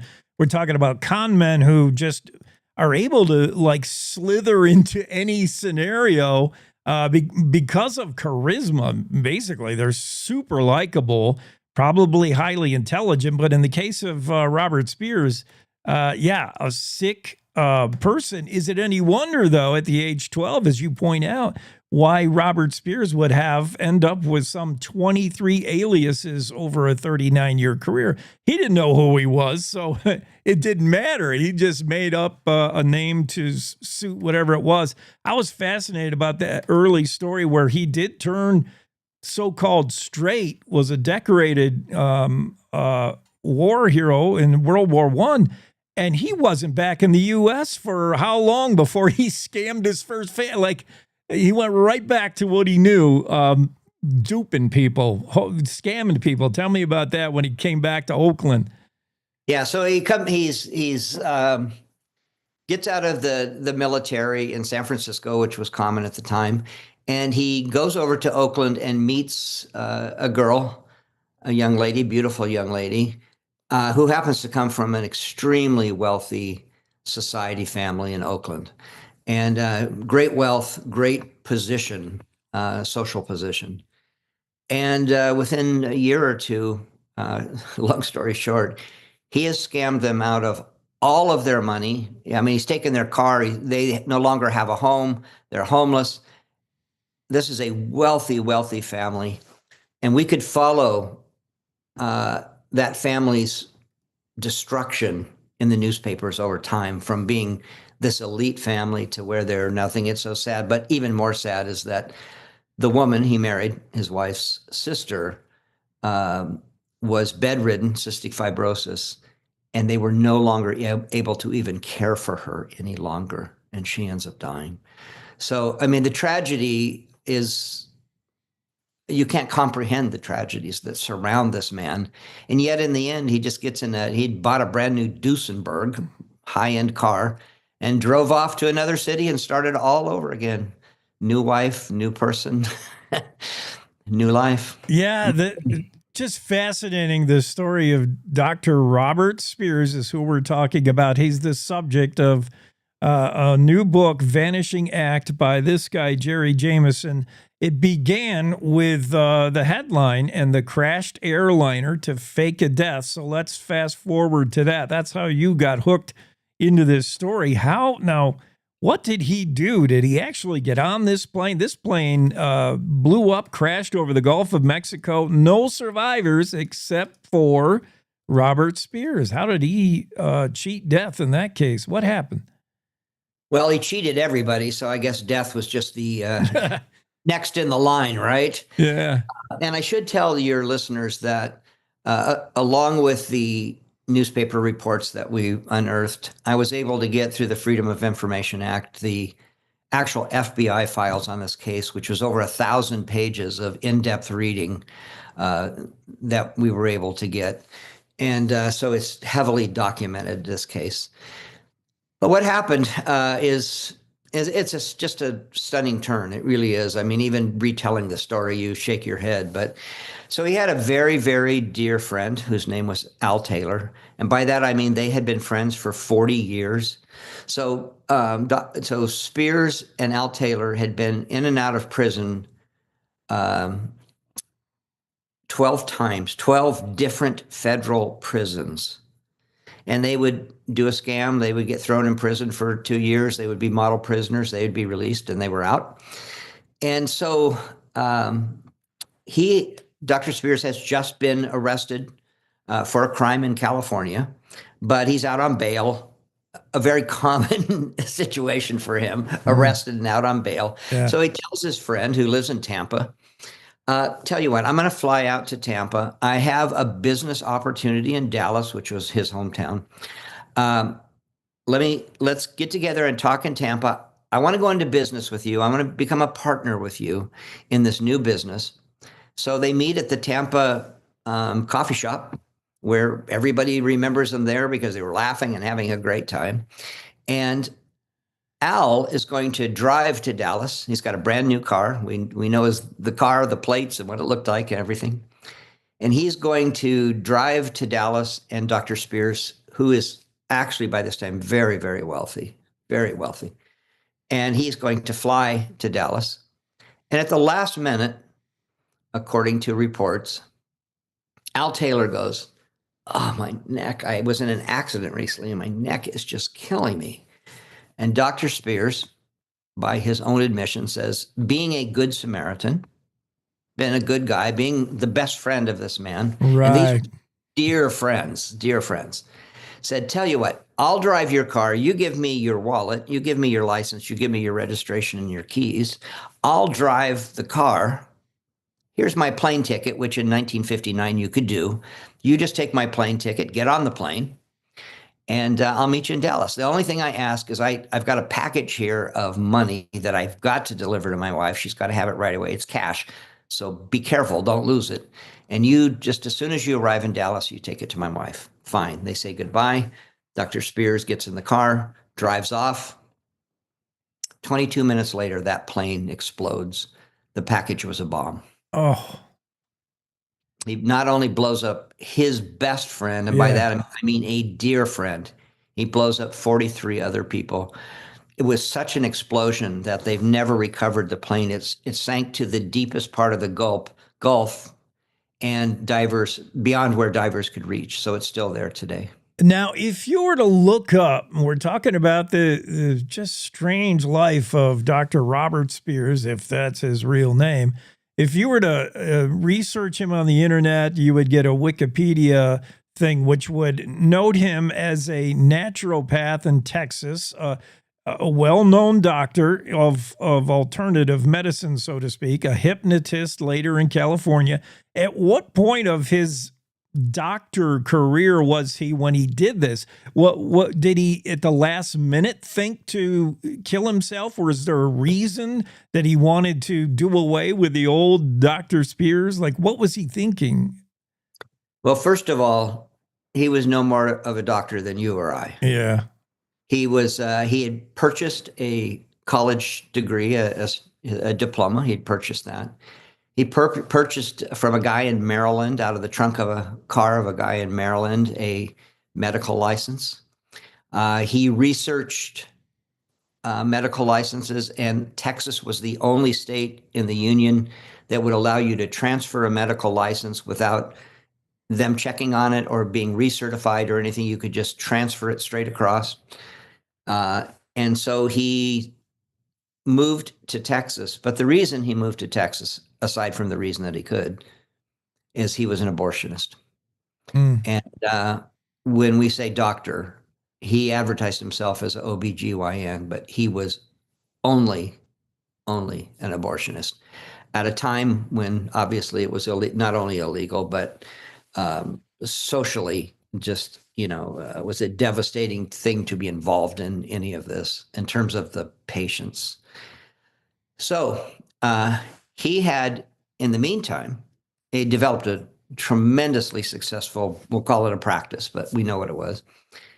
He then formed a partnership with a man in Los Angeles. And this man, also in the same field, was the full-time abortionist for MGM Studios.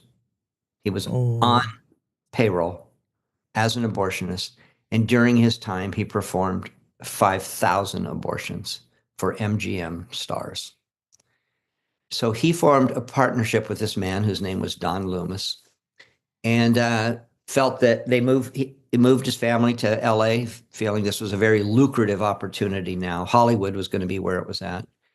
And he gets arrested. He gets arrested there, really almost killing a young woman, a UCLA student. And every other time he performed this procedure, first of all, if the woman went to the police, she would be arrested and sent to prison. So the woman goes to prison. The men who paid for it were generally very wealthy, especially Texans, very wealthy oil men. Money was huge. They didn't generally go to prison, but the women did. So no woman ever in his whole career stepped forward until this UCLA student whose boyfriend, not wealthy at all, but loved this girl, he went right to the police and said, I'll give you the name, the address, the contact information. I'll give you everything. So he's arrested in LA and he's on bail. And that's where this story picked up. So he's on bail. What he doesn't want, he knows for sure in California, he's going to prison. And he knows he's going to a tough federal penitentiary this time. And he knows he's not going to be able to get out from it because there is, and you referenced that Catch Me If You Can movie. There is a Lieutenant Xander who is exactly the Tom Hanks role in that Catch Me If You Can movie, who had made it his mission, I'm going to catch this guy. And he is tracking him, and he knows this time he's not going to be able to escape it. So his only option, unbelievably, as opposed to going to Mexico, he feels his only option is to put a bomb in the hands of his best friend and take down an entire airliner. An act of desperation in order to wipe the slate clean, and an act that took 42 lives. Here's this guy, Robert Spears by the numbers, a span of 39 years. He had 23 aliases, 28 arrests in 20 different cities with about a dozen imprisonments. This guy is not someone you can really feel for like Lenny DiCaprio in that movie. Yet, I think you said, and just a couple more things, Jerry, before we got to let you go. I think you said that when you spend that much time researching somebody, you get in deep. You get into their mind, you go to a place right with Robert Spears. What was that like, to know so much about this guy, to almost empathize with him a little bit, and then, but no, there were dark places in his brain where you probably couldn't get to. Yeah, it was very hard for a year to extricate myself from the story.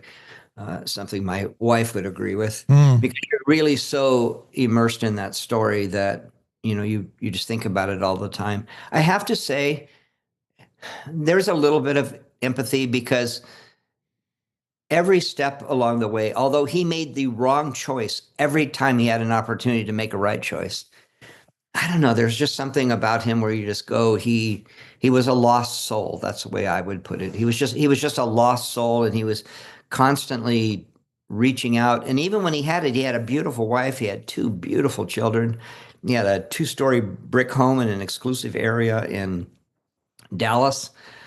He had all the society status that he could have ever hoped for. In the end, I think greed. He just, if there was, I think he felt like if people are so stupid that they would hand me their money, it would be wrong for me not to take it. And I think that's how he felt. He just felt like there's money there to be taken. And, in the end, I mean, he had nothing. His family had nothing. And in fact, when the plane crashed, his wife got a huge life insurance settlement. And then she's in trouble with, with the law because he wasn't dead. He's not dead. Yeah. Well, is it any surprise that Robert Spears, or whatever his name is, ended up like this? Because yes, he never knew who he was. He was always on the move, had a new name every time they moved, and then grew up, super poor. So once you're destined to, I would imagine, a life of just reinventing yourself and seeing money as the ultimate reward, as must be reinforcing. I must be doing something right if it keeps paying them. Wow. I think also we see in sociopaths like this, self-preservation.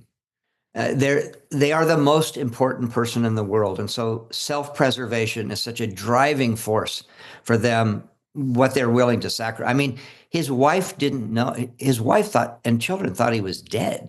And so they were in deep mourning and just devastated. And he loved his wife dearly and his children dearly. But my goodness, he was willing to let them go through hell. I mean, let them just suffer terribly until he surfaces. The ultimate narcissist. It's just him, and that's all that mattered to him. Wow. We're talking to famed author Jerry Jameson. If you Google Robert Spears' name, you're going to see only a fraction of the story that is him. Vanishing Act is the book Jerry Jameson wrote. Vanishing Act, a crashed airliner, fake death, and backroom abortions. That really lays out the whole story of Robert Spears beginning to end. If you Google this guy's name, Jerry Jameson, you may see one of his 30 or so books he's already written, including a Tales of Suspense series. Fiction has been your jam, Jerry. And one last question. Is this your first plunge into a nonfiction? Is this going to be you? Have you reinvented yourself now as an author? Is this going to be your thing? Are you going to explore like stories that the world missed? Like, this is a real story about someone who nobody knows this. Yeah, actually, there are more in the pipeline, and I'm happy to say that my publisher has already taken options on the next 2 books that I've already written 2 more books, and it was quite an honor because after only 2 weeks of this book being out, they signed up 2 more.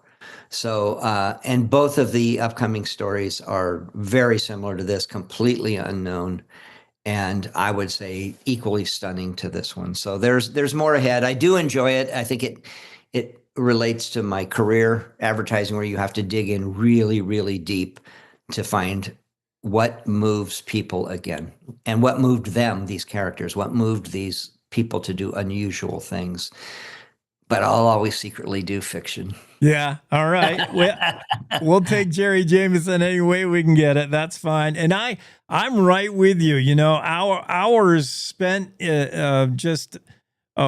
not wasted, but hours frittered away in the library staring at microfilm and see these old newspapers. It's just fascinating watching a story build. Your story about Robert Spears began with the plane. I mean, that was the biggest thing, the plane crash. You fake your own death and crash a plane to do it. But as you dug in, the way it must have unraveled for you to find out, you know what, it's there's also this and this and this. And well, you know, what was especially fascinating about it is because you're reading it in real time, right? So it's on this date, and then the next date you're reading the papers of the next date. Well, all the first dates are tragic death of doctor.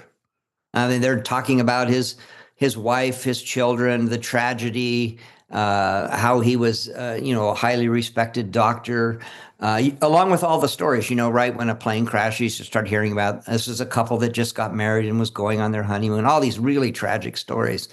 But he's right in there as one of the headlines of, people that are lost on the plane.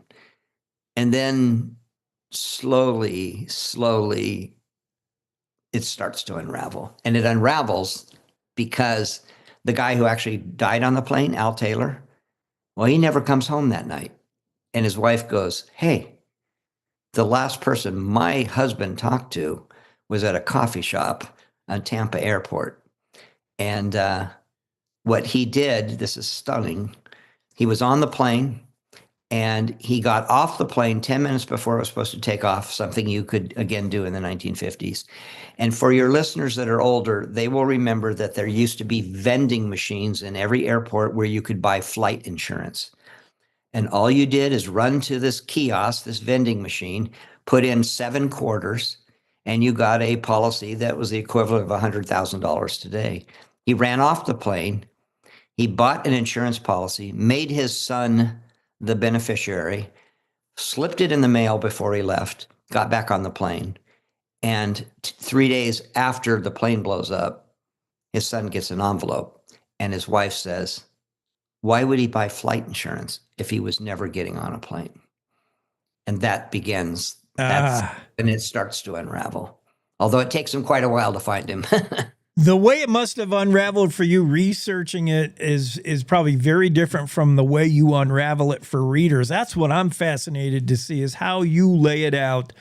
Someone who, is so immersed in the advertising business, copywriting, what people thirst for, what they want to see and read and hear and buy.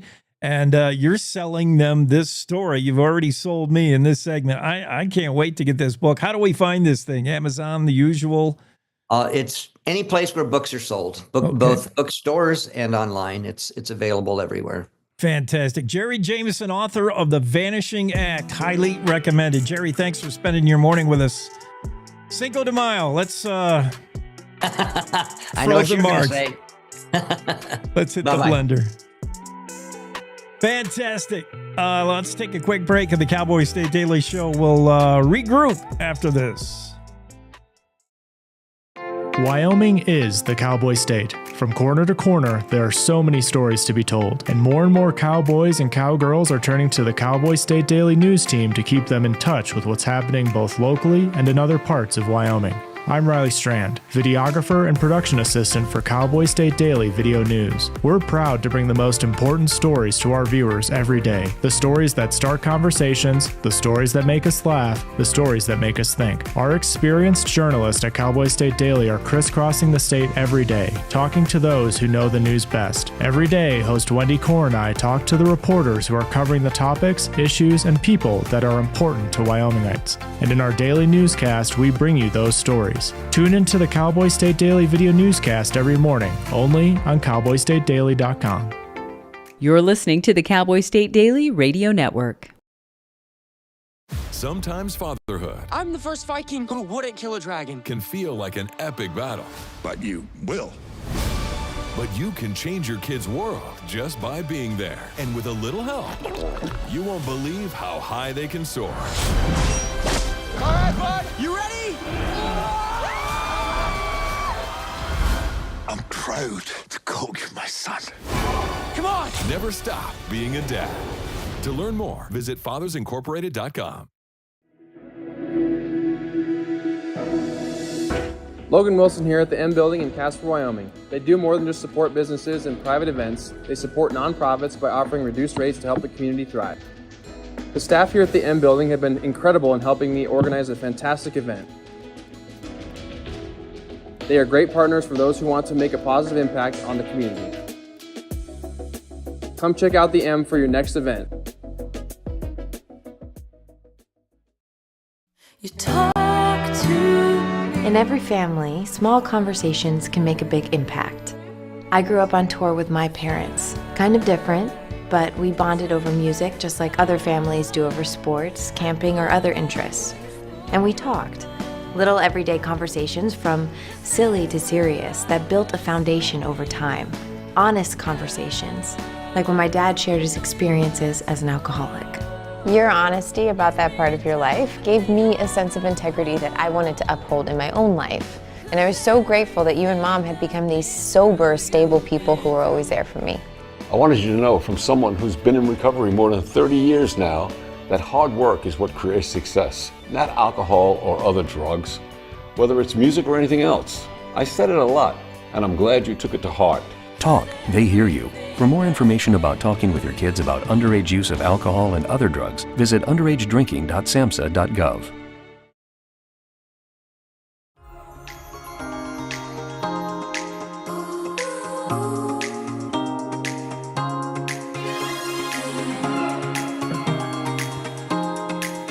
Cowboy State Daily Show with Jake on a Monday.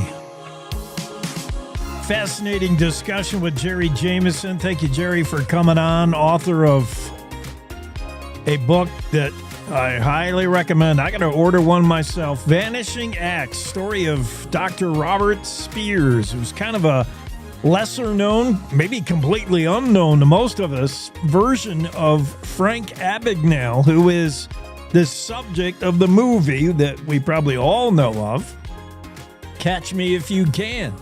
Frank Abagnale's story is brought to life in that movie, and Leonardo DiCaprio plays Frank Abagnale, a guy who just reinvents himself, and he's just the ultimate con man.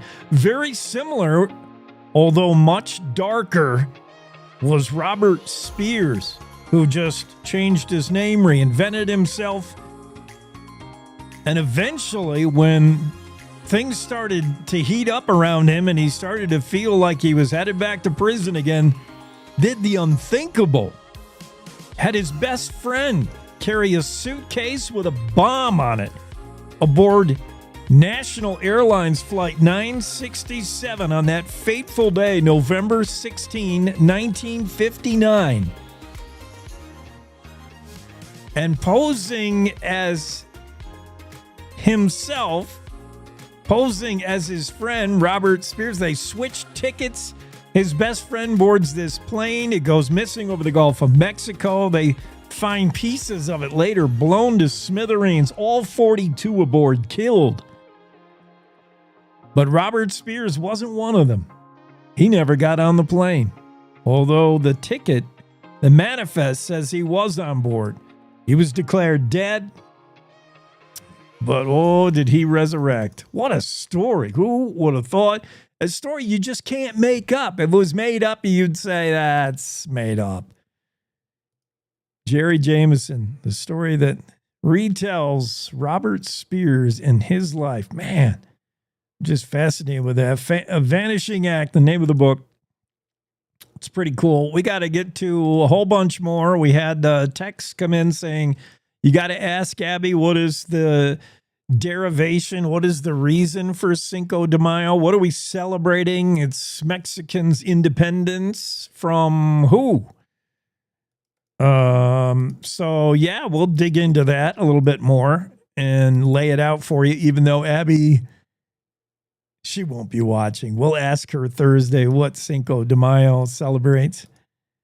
We'll talk Cinco de Mayo, and we'll talk driverless vehicle insurance. Zuby wants to know how will auto insurance work if you have a vehicle that drives itself? Will your insurance go up or down? Will your insurance carrier even care what your driving record is if you're not actually steering and doing any driving? How will you be insured? Insurance will have to be reconfigured once we all have our self-driving cars. I don't know, just one of the things you got to think about that Wyoming needs to think about, what our state's going to do with these AVs, automated vehicles. Leo Wolfson has that story, the Cowboy State Daily. The future is here, and nobody's driving their cars now. Robots do that. Yeah, we got a lot to dig into next hour. Right now, top of the hour news break. We'll see you on the other side on the Cowboy State Daily Show with Jake.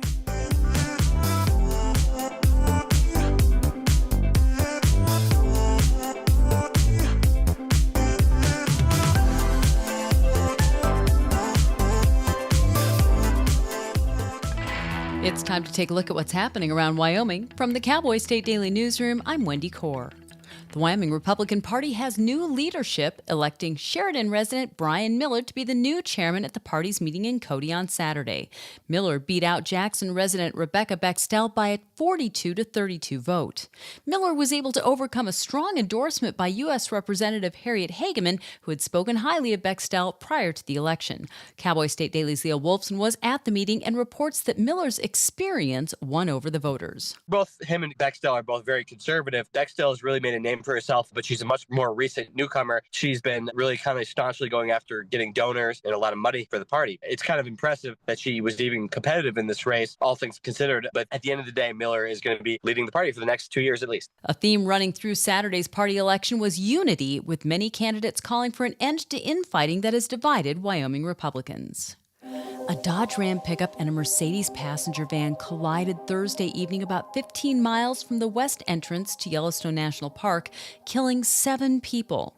Several minutes after the crash, both vehicles caught fire. Cowboy State Daily's Claire McFarland spoke to an eyewitness of the fatal crash. There was only one person in the truck, the driver, who died. And then 6 more people in the tour van died. And then there were others who walked away, and there were some who were hospitalized and some with serious injuries. Around 15 or 20 minutes after the impact, the truck's engine compartment caught fire, according to an eyewitness who was there. And the flames spread quickly and engulfed both vehicles, leaving behind kind of a charred husk of the van. It was only hours later that the man realized with horror, because he had been casually filming, he realized with horror that there were deceased people inside that van. There were 14 people in the van, and 6 of them died, along with the driver of the pickup. Authorities hadn't released names, ages, hometowns, or nationalities of the deceased as of Friday morning because of the magnitude of the incident and the ongoing process of notifying the next of kin. John Lush grew up in Rock Springs in Saratoga, but moved with his family 5 years ago to Marshall, Michigan, where he worked for Bud's Towing. But on Saturday, April 26th, the 45-year-old was confronted by several people in a home about 25 miles from where he lived and was shot multiple times. While not much else has been revealed about the incident, Cowboy State Daily's Jen Coker spoke with Lush's mother, Sandy Christensen, who said she believes she knows what happened. John told her the night before on Saturday that he was heading over to Jackson to talk to a guy who owed him money for a car he sold him. So John was on his way over there to either get the keys, get the money, or strike up some agreement where he would actually get his car paid off. Sandy's point was, John grew up in Wyoming. He's used to a handshake being a person's word. So that somebody would shoot him over $1,000 would have never crossed his mind. Ultimately, what happened that night is still unclear, and as of Friday morning, there were no arrests for his murder. I'll be back with more news right after this. Are you fabulous and 55? Are you ready to use your valuable time and talent to give back? Join Serve Wyoming through the AmeriCorps Seniors Retired and Senior Volunteer Program, or RSVP, and make a positive impact on your community. With a lifetime of skills and experiences, you're exactly what your community needs. Whether you're itching to lend a hand or your organization could use some extra support, we've got you covered. Call Sarah Roberts at Serve Wyoming at 307-234-3428 or RSVP at servewyoming.org. Well, scientists have been saying for decades that the supervolcano underneath Yellowstone National Park is in no danger of eruption, and now they have proof. Cowboy State Daily's Andrew Rossi spoke to researchers at the Yellowstone Volcano Observatory, who in 2020 deployed a piece of equipment that was able to reveal what's hidden miles underground.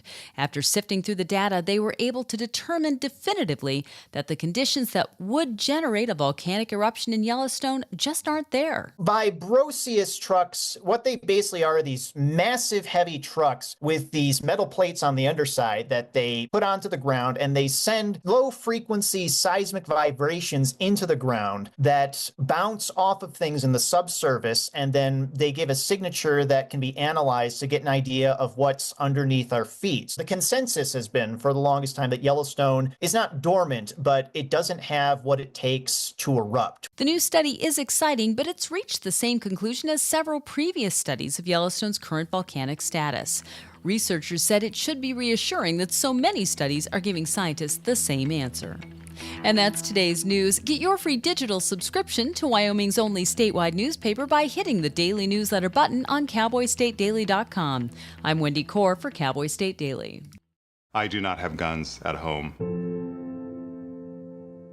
I feel really safe and secure having a gun in the house.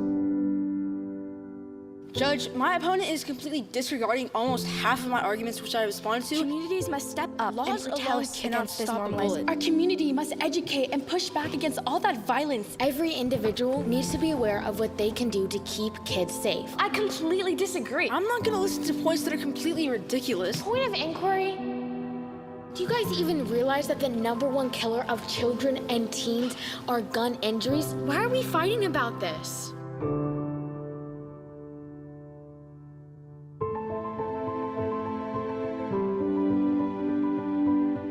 We have a serious problem in this country. There is no adult in this earth that wants children to die. I worry for my kids.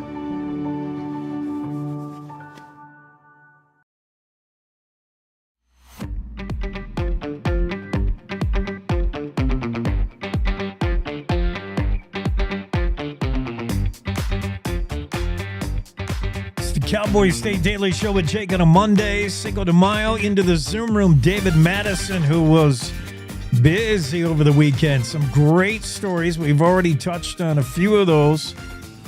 The secret to becoming a country music star? Well, you need a pair of boots, a hat, a buckle. You need a good backstory, like the wife left, the dog left you. And bonus points for a good head of hair, I guess. That leaves out Greg Johnson, leaves out David Madison, unless you're rocking the Kenny Chesney look. But Ian Tyson's living in a world all his own when it comes to the flow. Woo! He got some flow. Yeah, I wish I could have.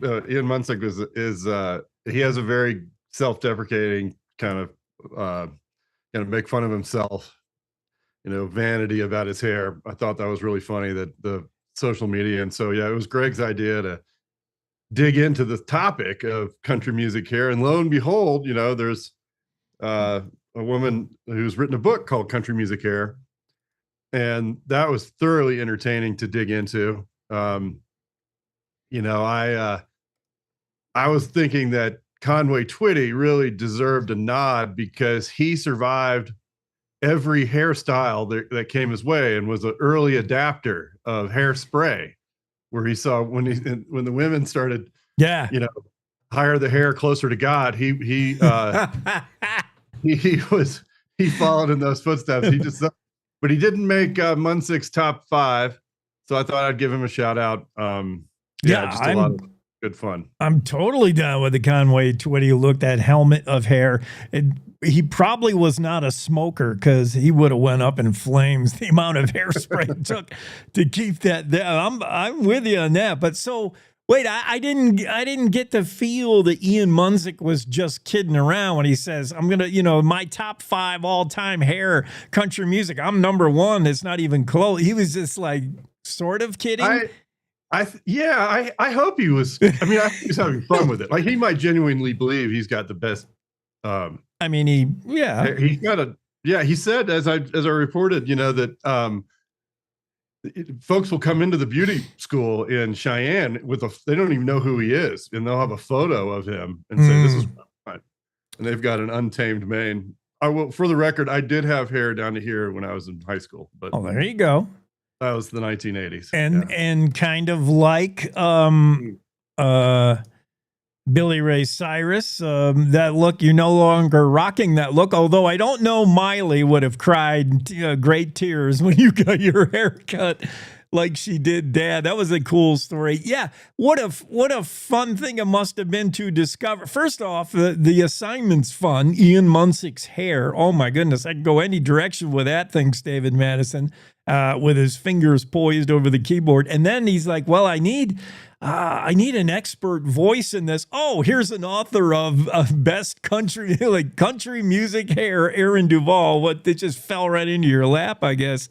And she was a reporter, a country music reporter in Nashville, and was approached by someone at HarperCollins with the idea. So it wasn't her idea, but then she went about becoming a scholar of country music hair. And she also kind of knew Ian, and right. Yeah, she was on the marketing department for Warner Brothers, where she did video, and said that he was just such a collaborator, that a lot of stars are just too busy for the marketing to, they just want to focus on their music, and that he was really all in with being a part of her team. And they went to the same school there. I actually have a niece that's graduating from Belmont right now. No kidding. Oh, wow. Yeah. And so it should be a niece, should be my cousin's daughter, something. Well, anyway, a distant relative. So yeah, I know about it. I know about the school, and was impressed. So yeah, it was fun. Then of course, the best story that she had in her vault of fun country music stories was Tammy Wynette, where she depended on this whole arsenal of wigs. And when their bus crashed and caught on fire, they knew that there was going to be a wig apocalypse if the flames reached the wig chamber. So the first thing they did was get those wigs out of there. And probably worse than the explosion those wigs would have caused would be that they wouldn't have anything for Tammy to wear on stage. So, I mean, never mind saving the bus and worry about the combustibles. You're saving Tammy Wynette's career. If whoever's in charge of keeping after the wigs is going to get fired if they don't. It's like there's an old country song. Oh my God, the bar's on fire. Somebody save the beer. And Tammy Wynette's bus is on fire. Somebody save those wigs. Duvall also, I think, was her that disclosed another, not a story, but a truism of Nashville, which is, if you want to believe in fairy tales like Santa Claus, you might also believe that Marty Stewart just wakes up and his hair is like that, man. It takes work, I'm sure, for Marty, but he's rocking a top 5 hairdo. Yeah. Yeah, impressive. Yeah, just sturdy through the generations. He kind of just stuck with his thing, and it kept working. Yeah, I think Kenny Rogers. He had a pretty good head of hair. I didn't see him mentioned. Anyway, yeah, it's fun stuff. We'll have to now. We got to come up with best, heavy metal hair and best. I guess we just need some more Wyoming musicians to put it out there. Yeah, and it's that, the hair band era it's a minimum of what you would expect in that genre. But country music, yeah, you don't normally, it's the cowboy hat. Who's going to notice under the hat what you got? But a few artists have gone above and beyond, literally, with the hairstyle. I love Amanda Padilla. You talked to her. Amanda Padilla is Cheeks Beauty Academy, and she chimed in on what, guys never know what they want, but there's not many guys with long hair also that know what they want. And she says the mullet might be back, which is cool. Yeah, her son is proof positive of that. I can tell you that's true in Bozeman. The whole look in Bozeman for the 20-something male in Bozeman has got the mullet. Yeah. Hat with the kind of braided, kind of flat top with a braided piece of string around it. And then he's got the wispy mustache. There's a very 1970s new look going on in Bozeman right now. I see it. I feel it. Yeah. It's everywhere, I think. Yep. In Wyoming as well. Huh. Great. Ian Munsick. Yeah, he can do no wrong in Wyoming, whatever kind of hair. But yeah, I'll put him. If he wants top 3, number 1, who's to argue? He's got some good hair going for sure. Great story about David Liu, who's going to be up on stage graduating Rock Springs High School just less than a month from now, and the guy who's going to hand him his diploma, as requested by David Liu, is a dude that probably played an instrumental role in David Liu being there. David Liu might not have graduated high school or gone to high school or been anywhere. He was rescued from Flaming Gorge Reservoir as a 3-year-old. He doesn't remember it, but he'll never forget it. What a story. And that wasn't me. I know that one just from our editorial meetings, but I'm sorry. Yeah. Yeah, that's Dale. I had it missed. Oh, yeah. We're going to talk to Dale about that story actually coming up. All right, let's shift to this. E-bikes, which are everywhere. There's other story about, the recreation tourism and how, are certain little towns ready for the influx, $2.2 billion tourism industry. People come to Wyoming to get out there. And they get out there farther than ever on their e-bikes. I see them all over town. But are you telling me we're going to see them out on the trails? Are there trails that ban the e-bike, or are they? There are, yeah. Yeah, it's a mixed bag. But in Jackson right now, I think the biking community is waiting for a decision by Bridger-Teton National Forest. They did a whole study, came out with a report in January. And from what I could tell, sometime this month or next month, right before the big summer season kicks in, they're going to have some kind of designation. I can't make any prediction on it. There's been, there's definitely a growing, I would say, support in the bike community. And then there's also purists that, don't like the idea of getting passed on an uphill by a guy or a gal with a battery powered bike. Right. A neighbor stopped me in the street and wanted to tell me all about his bike. And if you look at it, you can't tell it's an e-bike, and then he was making the argument that, yeah, I go twice as far, 3 times as far. And so I do get a workout. I just don't get the same workout I used to when I had to crank up hill. And, now they create mountain bike networks where it's a one-way deal. So nobody's coming up the downhill. Really, that's banked and made for these, really aggressive fun, I imagine. I've never done it, downhill rides. Yeah, we'll see. I know the complaint, I interviewed a couple of people from Jackson. The complaint they had was about the greenways, that you have every sort of electric piece of transportation, from those one wheels to little e-bikes that look like motorcycles to maybe some underage riders that aren't using their best judgment. Have you experienced that? Have you been buzzed by Yeah. There's no way for these e-bikes to coexist with regular bikes, to coexist with dog walkers and the occasional horseback, right? Like, they can't all live on the same pathway. And it begins with these e-bikes. I sound OG, man. I hate to sound boomer, but they're just way fast. And driven by usually kids that, they're still learning how to ride a bike, and they have no sense of what 25 mile an hour is. And they're like riding with their friend on the back, barely hanging on. And yeah, man, it's not good in the urban environment. And I'm just picture taking that out into the woods in the backcountry. I don't know.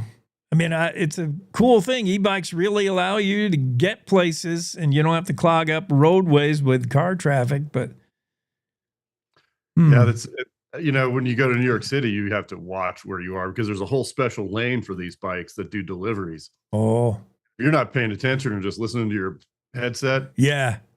man, watch out. Yeah, Zing. I've seen collisions. Yeah. No fun. Yeah.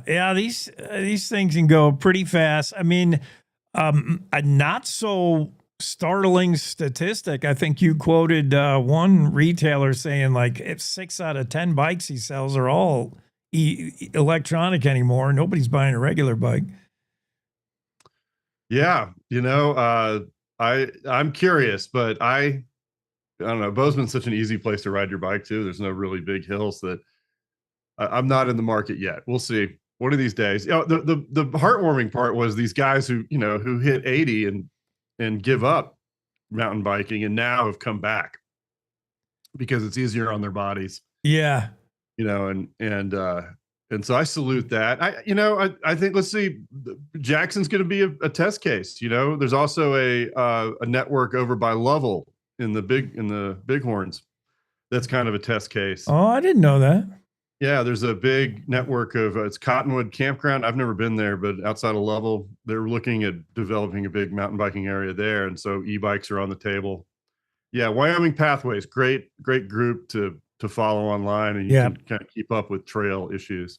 Yeah, I really see how an e-bike fits in pathways in communities on pavement and on pathways and stuff, and especially for a commuter. There's folks that do 4, 5, 6 mile commutes to work on these e-bikes. They're so convenient that way when you have a path. How does that translate? What is that going to be? The e-bike policy for the Forest Service when these things start getting out on the trail? What difference is it going to be? I'm already seeing some issues in town, mostly with the speed and experience of some of the operators. And the notion that you can do both pedal and use the e-bike and use the battery. I don't see any kids pedal. Nobody's pedaling these things. The pedal is an afterthought. They're all just right there. It's a motor scooter. But yeah, when you take them out on the dirt trail, how's that going to go down? Yeah, we'll see. I know that Minnesota has faced this. There's a bunch of stuff that didn't get into the story. So yeah, we'll keep an eye and update it when there is an announcement. One last thing, David, the uranium's on a comeback in Wyoming, maybe, hopefully. I think it is. Is the price is maybe coming up that, we never ran out of uranium in Wyoming. It's just the price to dig it up. It got to the point where everybody walked away from it. But now, it looks like we could use uranium at TerraPower. There's suddenly renewed interest in domestic uranium here in Wyoming. What's Cyrus Western say about it? Very bullish. That was really kind of an announcement story of the process is over, that it dragged on for a long time for this Lost Creek project. It's not like the old school Shirley Basin uranium mines that were open pit. Yeah. In situ, so you're basically turning the minerals into a solution and then extracting the uranium that way through a really complicated plumbing system. But it's still uranium, it's still radioactive, and so the sources, Cyrus Western, who now runs the Western, this big chunk of states for the EPA out of Denver, really helped push this across the finish line, following the directive from the Trump administration. Let's get to work. This is one of those, we had reported earlier that they had set these really tight deadlines of making decisions, and this is one of those that is moving forward according to plan with the Trump administration. I'm looking forward to talking to some more sources on this and finding out, kind of different perspectives of what might be next, who's going to be watchdogging it. When you talk about uranium and water sources, there's going to be groups with an eye on this project to make sure that it's above board. But, we also just reported that Wyoming, Idaho, and Utah have formed this compact to really go all in on atomic power. And you're going to need a fuel source. And so Wyoming could be that. I know that there's uranium mining in Utah as well. But Wyoming is looking to be not only the, kind of from start to finish, both the provider of the ore. I don't know about enrichment. I don't think they do that in Wyoming yet. But of course, we all know that the first small modular reactor is underway in Kemmerer. And we'll see. It's everyone is very, very bullish that I've spoken to so far. And I imagine that some sources are going to be contacting me, offering different points of view. Yeah, I'll be interested to see follow-up, David, about the eagerness of the industry to get going right away. Because as you mentioned, the stars are aligned. The Trump directive, like, let's get going. The three-state pact about these modular nuke plants. And we're not talking about an end product commodity like oil. We saw Chill Baby Chill, where you have all the same things. Trump says, let's start drilling. And the industry says, well, oil isn't worth it yet. Uranium is going to feed. It's the gas to the engine that's going to feed the nuclear, which looks like we're ready to go full force into that. So, yeah, and it's such a huge timeline. Like, this project's getting going, but when you talk to folks in the industry, they talk in decades. Yeah. The 2030, you could see something come on. I can't remember what TerraPower's start date is, but it's a movement for sure. Given the future demands of growing population, of data centers, of the general cost of creating electricity in other ways. So, interesting times. I'll be in Laramie the next 2 days at an energy conference, and so I'm interested to hear. I imagine this is going to come up. Don't bring your Montana rain with you. We're going to have to put a tariff on the weather that you released. Don Day said Montana is responsible for sending rain showers throughout Wyoming today. So none of that. My daughter turned 18. I can't believe my youngest kid is 18. And usually that was the joke, is that it would snow on May 3rd every year in Bozeman. And this May 3rd, it was just picture perfect. Oh, good. Yeah. Good deal. All right, David. Thanks so much. Yeah, we'll see you next week. Good stuff. Yeah. David Madison of the Cowboy State Daily Show with Jake on a Monday. He drops in every Monday, even if it's Cinco de Mayo. We just celebrate Mondays with David. That's the way we roll. Let's take a quick break. Come right back with more of the Cowboy State Daily Show.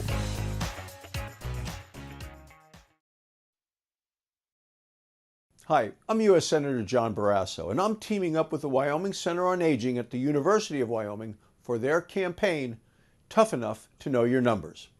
May is National High Blood Pressure Education Month. It's a good time to learn and educate yourself on maintaining a healthy blood pressure. Hypertension or high blood pressure is when the force of the blood going through your blood vessels is consistently too high. If untreated, this can cause all sorts of major problems, including heart disease, a heart attack, or stroke. Now, you can help control your high blood pressure by staying active, keeping a healthy diet, and knowing the proper use of medications if needed. It's worth knowing your blood pressure numbers and talking with your healthcare provider about what is best for you. Are you tough enough to know your numbers? You can check out a blood pressure cuff kit in all 23 counties and 67 libraries across the state of Wyoming. This is the Cowboy State Daily Radio Network. We all make choices. When it comes to alcohol, kids make choices whether to drink or not. Bye, Dad. Bye-bye. Remember, I'm going to Alex's party tonight and sleeping over. Have fun. Hey, have a seat for a second. Remind me about that party again? Alex is just And adults make choices whether to talk about it. That's true of parents and every other trusted adult in a kid's life. Kids want to know our expectations when it comes to alcohol and other drugs. They want guidance and honest answers to their questions. And it makes a difference when the message is consistent and part of everyday conversations. So talk with your kids and help lead them on a positive path. Because when you talk, they hear you.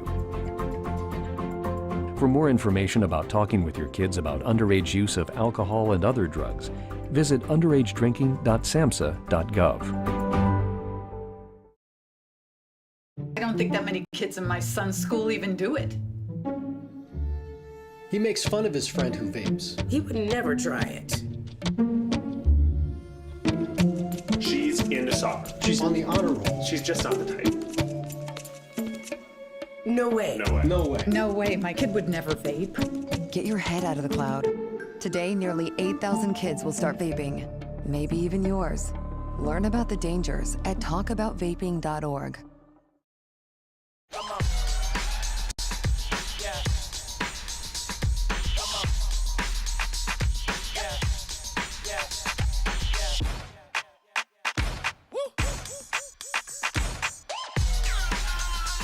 You're not going to get it all right.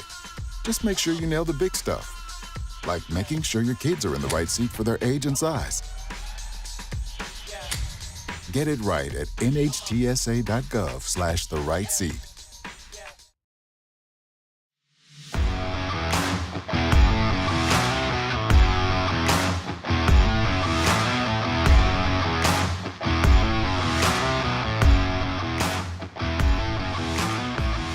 Cowboy State Daily Show with Jake. It's a Monday, Cinco de Mayo, and a lot of, maybe some confusion over Cinco de Mayo, what this date represents, where and why it's celebrated. We had one listener chime in with a text message saying, you should pose this trivia question to Abby. Good idea. The question would be, what is the Mexican holiday, Cinco de Mayo, actually celebrating? Mexico's independence from Spain? Mexico's independence from France? You're talking about a holiday that is not widely celebrated in Mexico. So what is the 5th of May? Cinco de Mayo, more popular in the U.S. by just regular old non-Mexican people as an excuse to get the blender going and whip up some margs, right? Cinco de Mayo is a day that celebrates a victory by Mexico over France. And it's often confused with Mexican Independence Day, which celebrates Mexico's independence from Spain. And that was back in, that celebrated September 16th. That actually happened earlier, 1810, by the way. Mexican Independence Day in September 1810, Mexico's independence from Spain.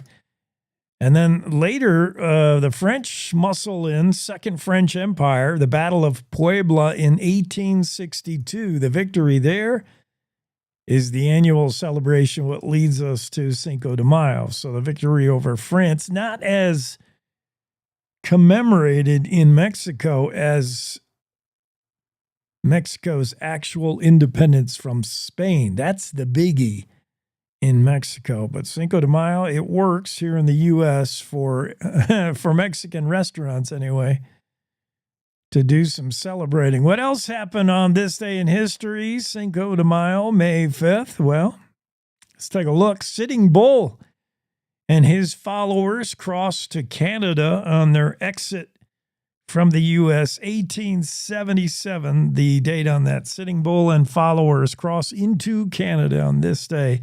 This day, 1891, Green River is incorporated. Happy birthday, Green River. This year, 1893, panic at the New York Stock Exchange when the announcement of a severe depression in the United States that would begin the Big Depression, 1893. Not the 1930s depression, but still a big one. New York Stock Exchange. Warren Buffett says we're in for another one, by the way, within 2 decades. But we've been hearing that a lot, right? Every so-called financial genius says, get ready for a stock market crash like you've never seen. Get ready for like the worse recession, et cetera, and it never seems to happen. Even the crash of 2008, which was pretty significant, there was a fast rebound. But Warren Buffett just recently announced he was retiring, right? He was getting out of the whole finance game and just going to sit back and watch things get crazy. Warren Buffett, after announcing his retirement, did disclose today the headlines about Buffett are get ready for a major, what did he call it? Something bad's going to happen within 20 years. Yeah, he's no longer going to do stuff for Berkshire. And I can't find that story now. But he said, yeah, be prepared for something awful within 20 years. Yeah, well, you can predict a major crash every 20 years. That's not hard. This day, 1904, Cy Young pitches in his first game. Or he pitches his first perfect game, in modern Major League Baseball. Cy Young, they named an award after him, one of the greatest pitchers of all time. This day, 1904, pitched the first perfect game in modern baseball history. That's not allowing a run. Obviously not allowing a run, not allowing a hit or a walk, not allowing anybody on base. This day, 1908, first meeting of the Wyoming Farmers Congress took place. Don't try to look up that organization. It was very loosely organized and didn't last long, and it's hard to even convince some historians that it was anything real. The first meeting of the Wyoming Farmers Congress, Cheyenne, 1908, and you can find very little of it in history after that. 1928, this day, Gillette Library opened. Today, this building, known as the George Amos Memorial Building, located right next to the Campbell County Courthouse, used for meetings. It was originally the Gillette Library, opened this day, 1928. This day in 1943, cannons located on the state capitol grounds in Cheyenne were scrapped as part of the scrap drive war efforts. 1943, World War II, the scrapping of Civil War cannons, very common during this period. As United States looking to recycle iron and other commodities as part of the war efforts for World War II. On this day in 1988, the Jensen Ranch in Sublette County was added to the National Registry of Historic Places. If you look that ranch up, that's south of Pinedale. It's actually a little bit south of Boulder, Wyoming, in Sublette County. And I believe it was a Swedish dude that came over and started that ranch. Let me double check that. No, Denmark. Well, it was sort of close. Jensen, the guy who started the Jensen Ranch, typified in 20th century ranching operations, successful in beef, cattle, and sheep, and started by Jensen, who was born on January 14th, 1874, born in Denmark. The Jensen Ranch, located near the town of Boulder, exists today as a ranch complex and a cluster of dwellings and barns, and made the National Registry of Historic Places on this day in 1988. Pretty cool. More stories coming up right after this. I think it's time to I don't have the rodeo ready. Oops. Let's do a down-day weather forecast, see if I can get rodeo ready quick. The first week of May will be off to an active start. We have a low-pressure system moving into the Great Basin that's going to slowly meander eastward across the region. This is good news for parts of eastern and southern Wyoming that could really use some rain. It does look like at least some rain will fall over the east central, eastern plains, and southeastern parts of the state, with showers and thunderstorms today. Then late tonight, Tuesday into Wednesday, just plain Jane rain will fall over many areas of the central, south, and east with some thunderstorms, and it's going to be cold enough that snow levels will be dropping Monday night, Tuesday into Tuesday night and Wednesday, especially in the mountain ranges of the state, as the late spring snow for the high country will be likely and maybe down to as low as 7,000 feet overnight Tuesday.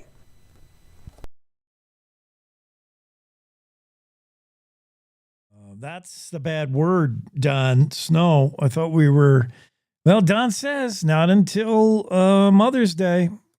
You know, he still can't rule out snow. So watch that late tonight into early tomorrow morning, especially if you're driving over some mountain passes. The dreaded four-letter word, snow, back on May 6th. Could be.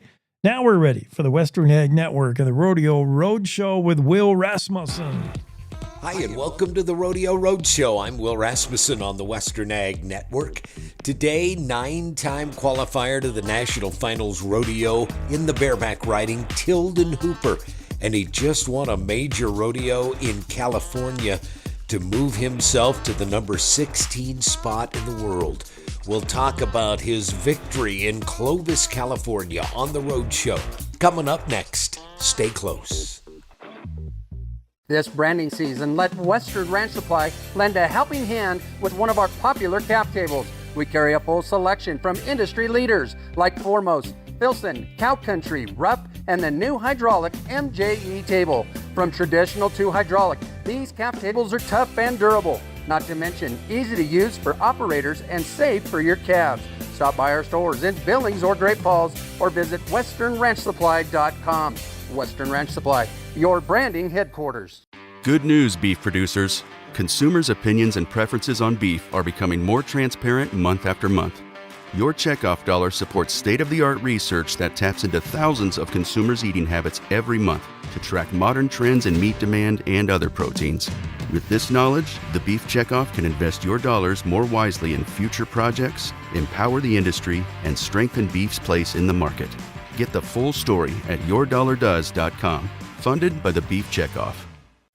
Yeah, man. You know, anytime you can go somewhere and ride one horse and win $10,000, that's a pretty good day. You know, Clovis is a rodeo I've done well at before, and it's a good. It's always a good time to win a lot of money. But just going into the spring, you know, that's one of the last real big rodeos until Reno, until the summer starts. So that was nice to have success there. Wow.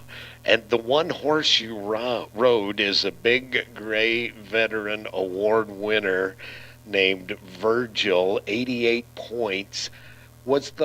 Did you team up on that horse at the NFR a year or two ago?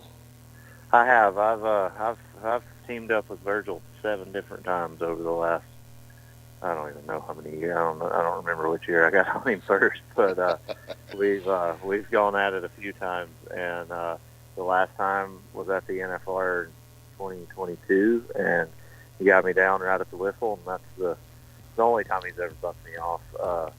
I've had a lot of success on him previous to that, but he's a smart oldster, and he's getting harder. And like I said, I've been on him 7 times, and he's gotten harder every time.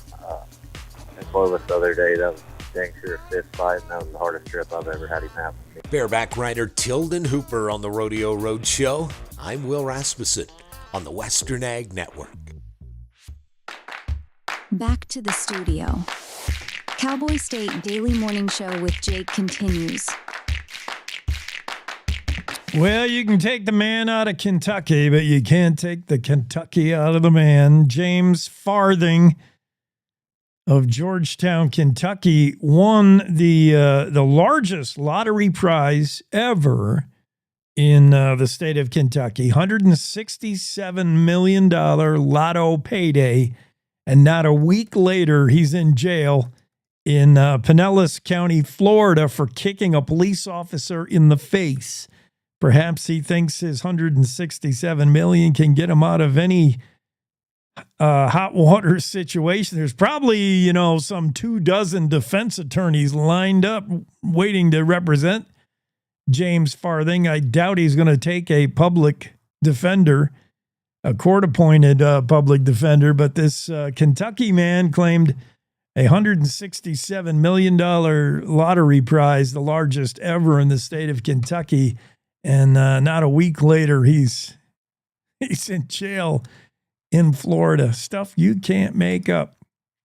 United Airlines canceling a bunch of flights in and out of Newark, and they're not the only ones.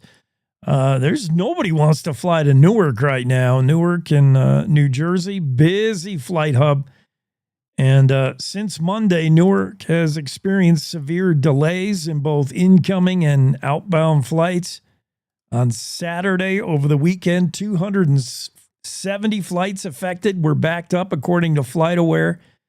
They just cannot get their ducks in a row in Newark, and it shouldn't be a surprise because days earlier, NBC News correspondent Tom Costello cited an unnamed air traffic controller who called Newark unsafe at this time. Now, granted, this is not somebody who we can attach their name to the quote, but if it's true, it's highly unusual. Somebody in the industry, somebody who sees how the sausage is made, would come out with a statement like this. The unnamed air traffic controller in Newark Airport said, quote, in the NBC story, "It is not safe. It is not a safe situation right now for the flying public," said this unnamed source. That's an incredible statement from somebody who is working there. And on the NBC report from correspondent Tom Costello, he said that his source told him, don't fly into Newark. Avoid Newark at all costs. United has already canceled a bunch of flights, so have other major carriers. Newark, New Jersey is a place that when I fly back east to New York, rather than LaGuardia or JFK, Newark is always the better option, the more convenient option, has more flights. It's often cheaper to get into. But wow, that's pretty shocking news. When we come back, we'll tell you about President Trump, what he was busy doing over the weekend, and he was busy. From executive orders to questionable social media posts, President Trump in the news all over the weekend, right after we take this quick break on the Cowboy State Daily Show with Jake. Want to stay in touch with what's happening around Wyoming? I'm Wendy Core, host of the Cowboy State Daily video newscast. From Mountain View to Upton, from Jackson to Cheyenne, our reporters are out there finding and telling the stories that matter. Every day, I talk to the talented journalists who are covering the topics, issues, and people that are important to Wyomingites. And in our daily newscast, I bring you their stories. Tune in to Cowboy State Daily video news every morning, only on CowboyStateDaily.com. Wyoming is a big state. There are so many stories to tell, and here at Cowboy State Daily, we pride ourselves in bringing those stories to you every day. I'm Riley Strand, videographer and production assistant for Cowboy State Daily Video News. Every day, host Wendy Core and I talk to the experienced journalists who are covering the topics, issues, and people that are important to Wyomingites. And in our daily newscast, we bring you their stories. Tune in to Cowboy State Daily Video News every morning, only on CowboyStateDaily.com. You're listening to the Cowboy State Daily Radio Network. Who can you turn to for news you can trust? Your local TV and radio broadcasters. You trust us to keep you safe during times of crisis and to deliver the weather, sports, and entertainment you rely on every day.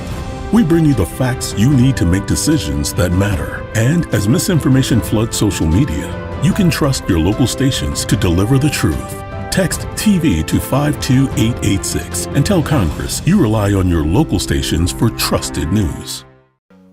You handle the healthcare, we'll handle the marketing. In need of a spark for marketing your medical practice? Loom Studio provides creative and strategic healthcare marketing that illuminates the path to bigger and better experiences for your business and your patients.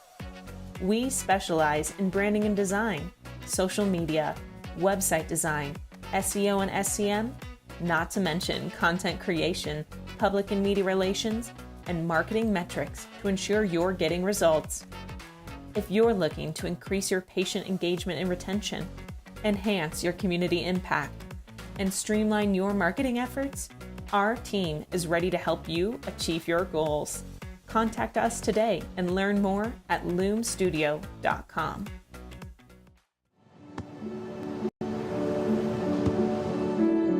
I don't remember how it started. Go to that. Cowboy. Our back and forth. It always came back. Dad! You probably don't remember what you told me, That was perfect. but I heard every word.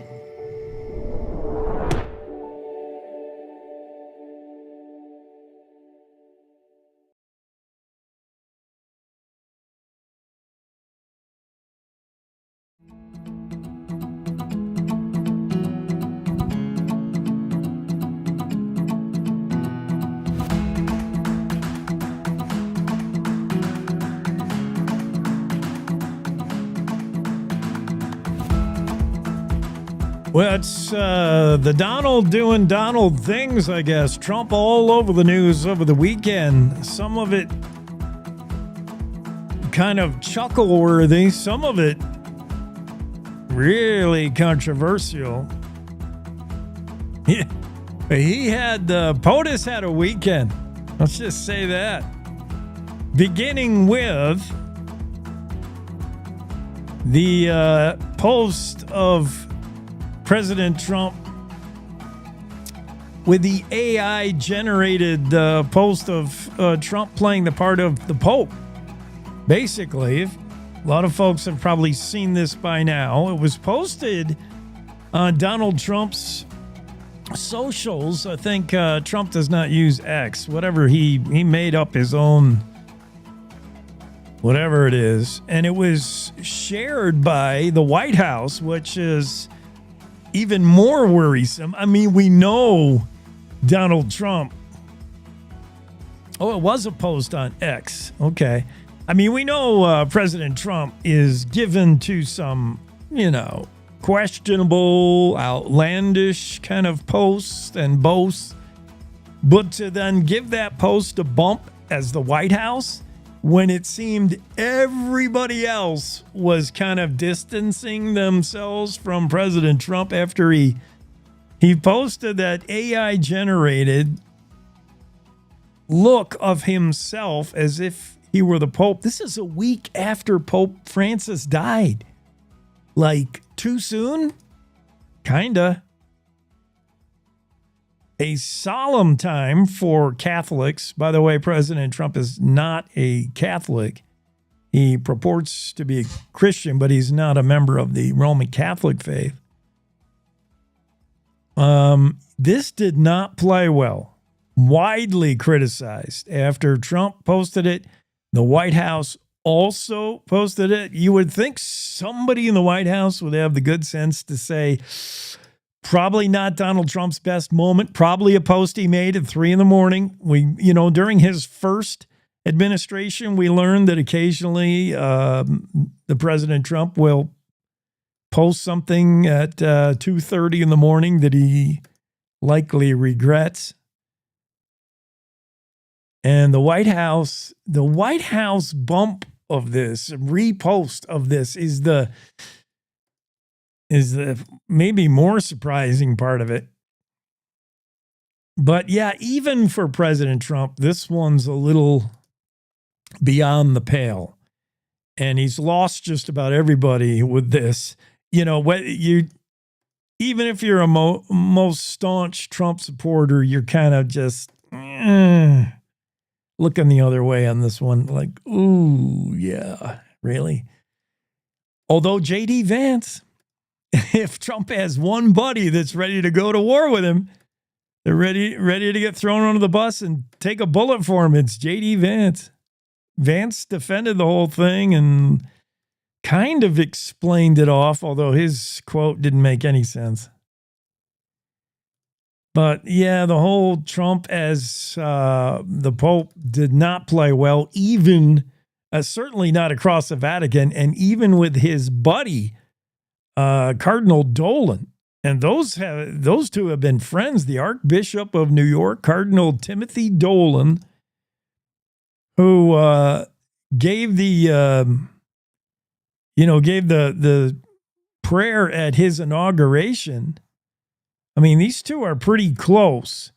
Even Bishop Dolan said, ooh, Archbishop Dolan, his quote was, I just hope that was not the post of the president. I hope someone else did it.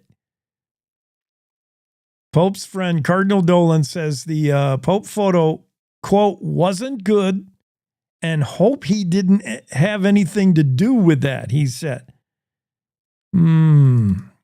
He said, the Archbishop Dolan went on to say, we just buried our beloved Pope Francis, and the cardinals are about to enter the solemn conclave to elect a new successor of St. Peter.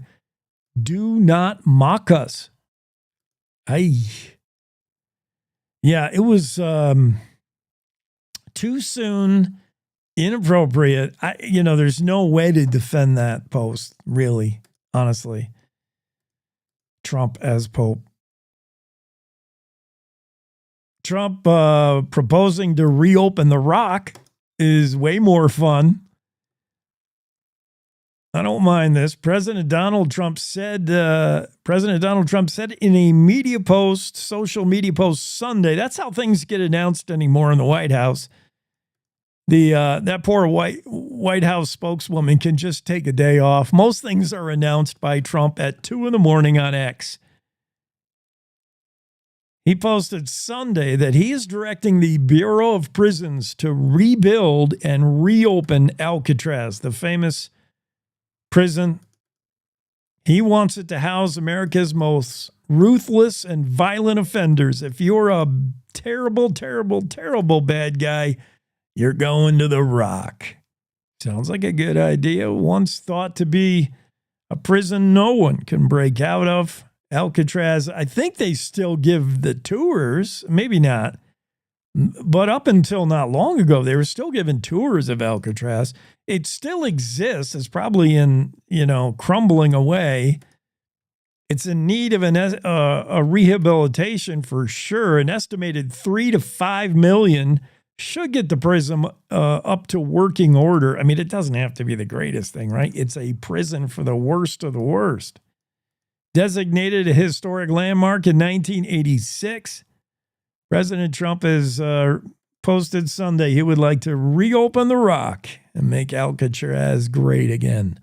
Trump also announced 100% tariffs on movies made overseas. It was a surprise to Hollywood studios. Hollywood execs are saying he can't do that as they scramble to understand from their lawyers whether he can do that or not. That could be pretty major. A lot of movies are shot outside of the U.S. Very often Canada is used to double as the American West. In Westerns, the Vancouver area, a lot of stuff shoots up there. New Zealand has also been a cheaper option to shoot in. Bulgaria and the UK. Would 100% tariffs on movies that shoot outside of the U.S. be even enforceable, and would it cripple the film industry? Trump says it'll bring back homemade films, domestic films. He said it'll be a shot in the arm for films made right here in America. And I don't know whether it's this is LA Times story I'm reading, and it does not disclose here whether he is targeting films made outside of the country that are purporting to be outside of the country. In other words, if you make a film, a rom-com that takes place in London, and you shoot it in London and then try to,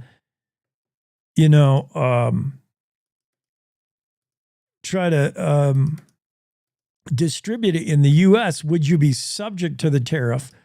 Or is he just targeting films that are made outside of the U.S. that are purporting to be in the United States? In other words, if you had a Western, some famed Western, and it shot up in the Calgary area, and it was pretending to be taking place in Montana or Utah, would that subject you to the 100% tariff? The Motion Picture Association, not immediately available for comment, as a lot of folks in Hollywood are scrambling to understand what this might mean and whether it could even be enforced. But President Trump announced a 100% tariffs on movies made overseas. Shocking announcement over the weekend. Yeah. Trump also getting some grief for not knowing the Constitution. He said, I don't know, when asked if the president should have to uphold the Constitution. I don't mind his answer. I listened to the interview with NBC News, Meet the Press. Trump has said previously, for instance, he talked to Meet the Press. He said in an interview with Meet the Press last month, he was asked whether it was his job to make sure every American had due process. So we were talking about deportations and whether every American had the right to due process under the Constitution. He said, yes, of course. He was asked basically the same question, kind of in a different way recently. And then Trump said, look, this is why I have a whole bunch of lawyers. When asked if everyone in the U.S. had due process available to them, because, of course, he's wanted to deport some folks without due process. And this time Trump said, I don't know. I'm not a lawyer. I don't know. That's why I have a room full of lawyers. He's catching grief for that, saying he just doesn't know whether the Constitution applies to him or not. That's how it's playing out in liberal media anyway. President Trump all over the news over the weekend for sure. Cowboy State Daily show continues right after top of the hour break. We got a lot to do. Dale Killingback coming on the show in about 6 minutes from now.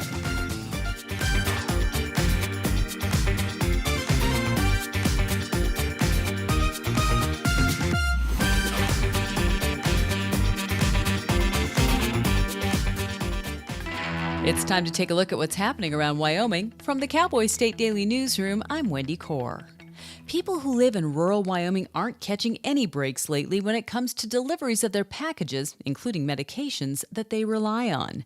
Now UPS is eliminating 20,000 workers and closing 73 facilities after reducing the volume of Amazon packages that it handles. Cowboy State Daily's Renee Jean reports that rural Wyoming residents are wondering if the already slow arriving deliveries that they rely on are ever going to get through. Rural deliveries are already problematic for a lot of people. Talking with John Raymer out there at the Kindness Ranch, rural deliveries are still pretty slow, problematic. He's paying for a Prime account so that he can get the fastest delivery possible, but it's still taking almost a week sometimes for him to get essential items. Regardless of the layoffs, a UPS spokeswoman told Cowboy State Daily in an email that its record of reliable pickup and delivery would not change. However, UPS drivers have told Cowboy State Daily about past problems they've observed with this service, including food and medications that required refrigeration left out in hot warehouses overnight.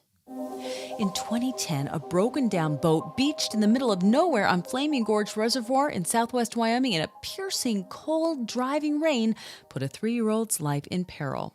The actions of a Sweetwater County Sheriff's Office deputy that night not only saved the boy, but created a memory that for 15 years has resonated with him and his family.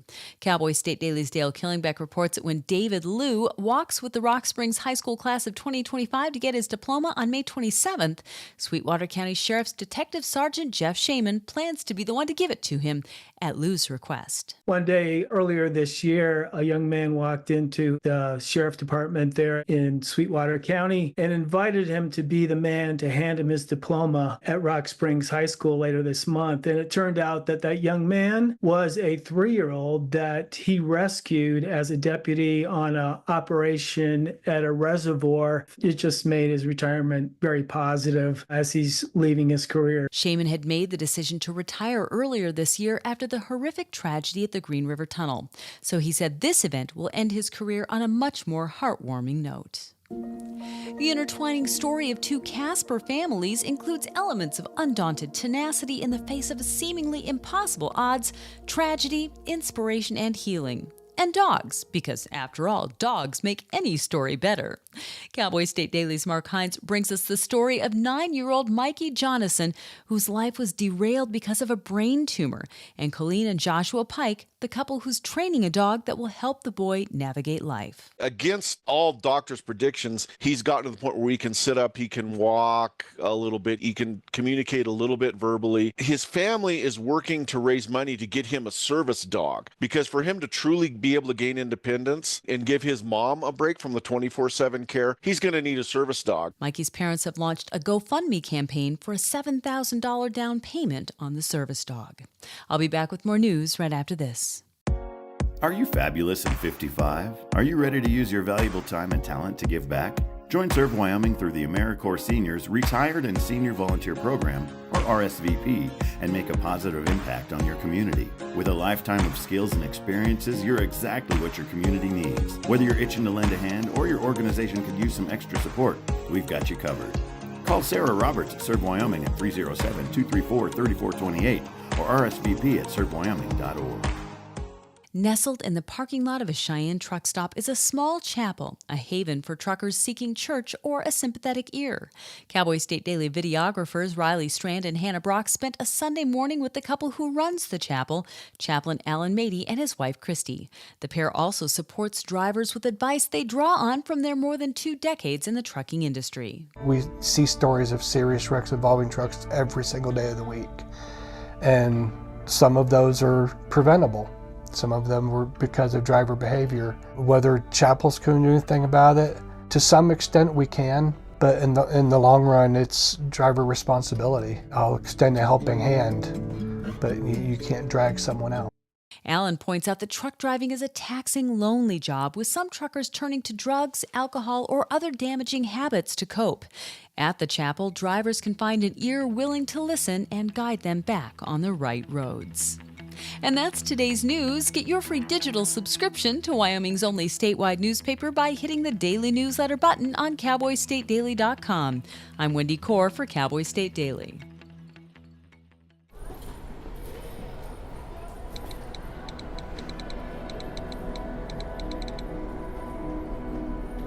Some people judge a book by its cover, and if you're not what people are looking for, you're kind of like a reject.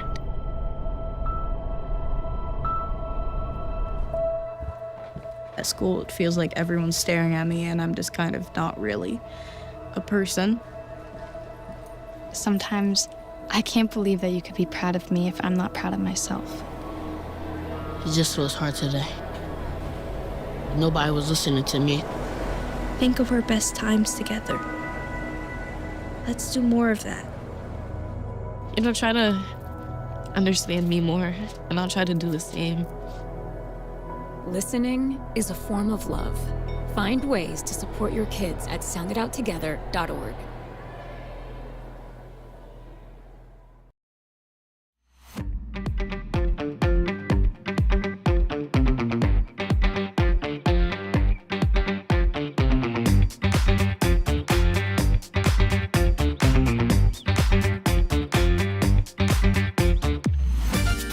Cowboy State Daily Show with Jake on a Monday, Cinco de Mayo. Good to have you with us.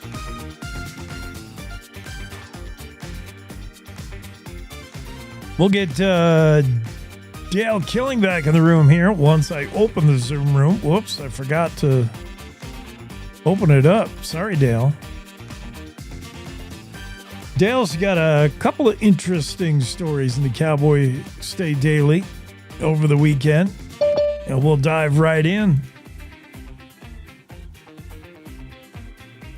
Once I admit him in from the green room. Dale, how's your Monday going? Hey, Jake, good. What's Cinco de Mayo mean for you? Mexican restaurant tonight? Margaritas? Probably not. No. Cinco de Mayo, I forgot all about it. Sorry about that. Yeah, follows me. Reminds me of Spanish class back in high school. That's about it. Oh, I was horrible. I do not have an aptitude for another language. I can't do it. Oh, man. I'm not great at it either, but I do know a little Russian. Oh, well, that's good. Yeah, I try, in high school, I never could get the hang of it. All those, personification of the verb, like, is it, who possesses this item, a male or a female? Like, it's too much. And then when I got a handle on it, I listen to people proficient at Spanish speak, and it's so fast. I'm like, nope, I'll never get there. And I give up. Yeah. I've tried Babbel. I've done it all. A little bit of Russian, huh? A little bit of Russian, yeah. Da. Yeah, привет, my drug. Very good. That's good stuff. One of these days, it'll come in handy with an interview subject. You never know. I love your story about David Liu. We learned from this Rock Springs High School kid. He's going to graduate here pretty soon. Up on stage, he'll flip the tassel and he'll be handed a diploma by a pretty important guy in his life. He was only 3 years old, and he doesn't remember it, but he'll never forget it. His life, the whole reason David Liu is on that stage probably in high school and graduating high school, he owes it to a Sweetwater County Sheriff's deputy who probably saved his life going back to an incident on Flaming Gorge. What a night that must have been. Yeah, definitely. One of those, horror stories that the worst thing that can go wrong goes wrong. You got some little kids in a boat and you're out in the middle of nowhere and the boat breaks down, and then you climb up a cliff. His dad climbed up a cliff. They were able to pinpoint from his cell phone where he was at, which is a great thing, a miracle. Yeah. That's what saved him. And then as soon as the deputies arrived, and it took them, they said fairly quickly, but it took them an hour and a half to get back. So I don't know how long it took them to get out there. But then this terrible storm squall comes in with freezing cold rain, winds, and nobody is dressed for that kind of weather. And then the boat hit the rescue boat. The propeller hits a sandbar, and so the engine is bogged down going back. So it took them an hour and a half to go back in this squall the whole way. Could barely see, and this little boy comes to the point where he's losing his life to hypothermia. Yeah, and the hero is this sheriff's deputy, Shady. What's his name? Sheeman. Okay.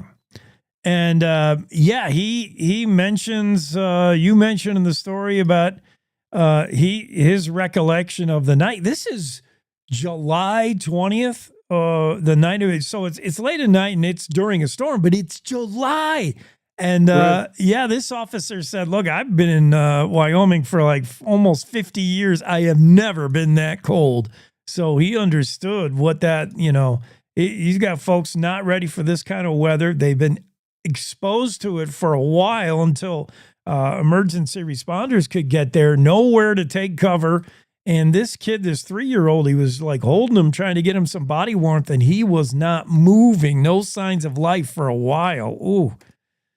Yeah, and then he took off the boy's life jacket and shirt, and he took off his shirt and police jacket, and then he wrapped him up in the shirt and put him inside of skin to skin against him. And that's what saved the boy. He said it was about 20 minutes, 30 minutes, and he felt him moving in there, and he unzipped his jacket, and this little toddler, pokes his head out and goes, "Who's you? You're not my daddy." Who's you? Yeah. I'm nobody. I'm the guy who saved you, and I'm the guy who's going to hand you your diploma in 15 years from now. What a neat reuniting. Now, had they kept in touch? Because this boy, David Liu, he doesn't have a memory of this.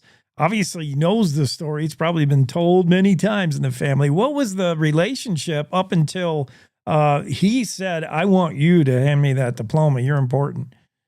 Well, they didn't have one, except in 2020. The deputy told me that he saw the boy's mom in a pet store, and so he went up to talk to her, and they had talked over the years a little bit. But David was there at the pet store too, and so the mom called David over, and they were able to meet, and David shook his hand, and they talked then. But then there was no contact after that until, David shows up at this police department to ask him to present his diploma. Deputy Jeff Shaman, did Did you say that he's about ready to retire? Yeah, and that's another cool part about this story. He was involved in I believe it was the Green River Tunnels incident. And there was one of the terrible crashes there, and there were people that he knew, and he just said, "That's it. I'm calling it a career. 20 years." And then a short time later, David walks into the sheriff's office, and asks him this, and he says, "No, this is just perfect. Now he's going on a positive note, and able to end his career in a really positive way."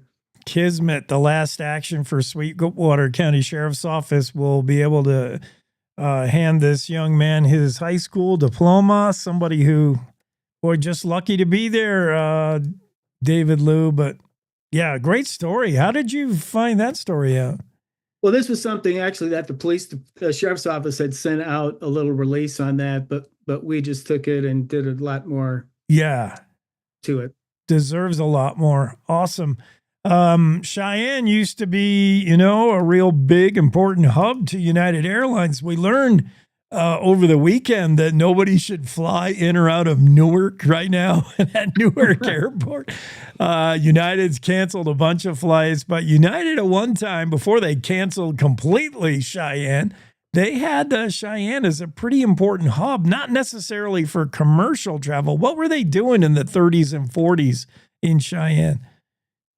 Well, it was definitely a stop first along the mail route, and then along as passenger service started, before they could go over the big 14,000-foot mountains. It was definitely a stop, but it became a really important hub maintenance-wise for the new airline industry and its biggest player, United Airlines.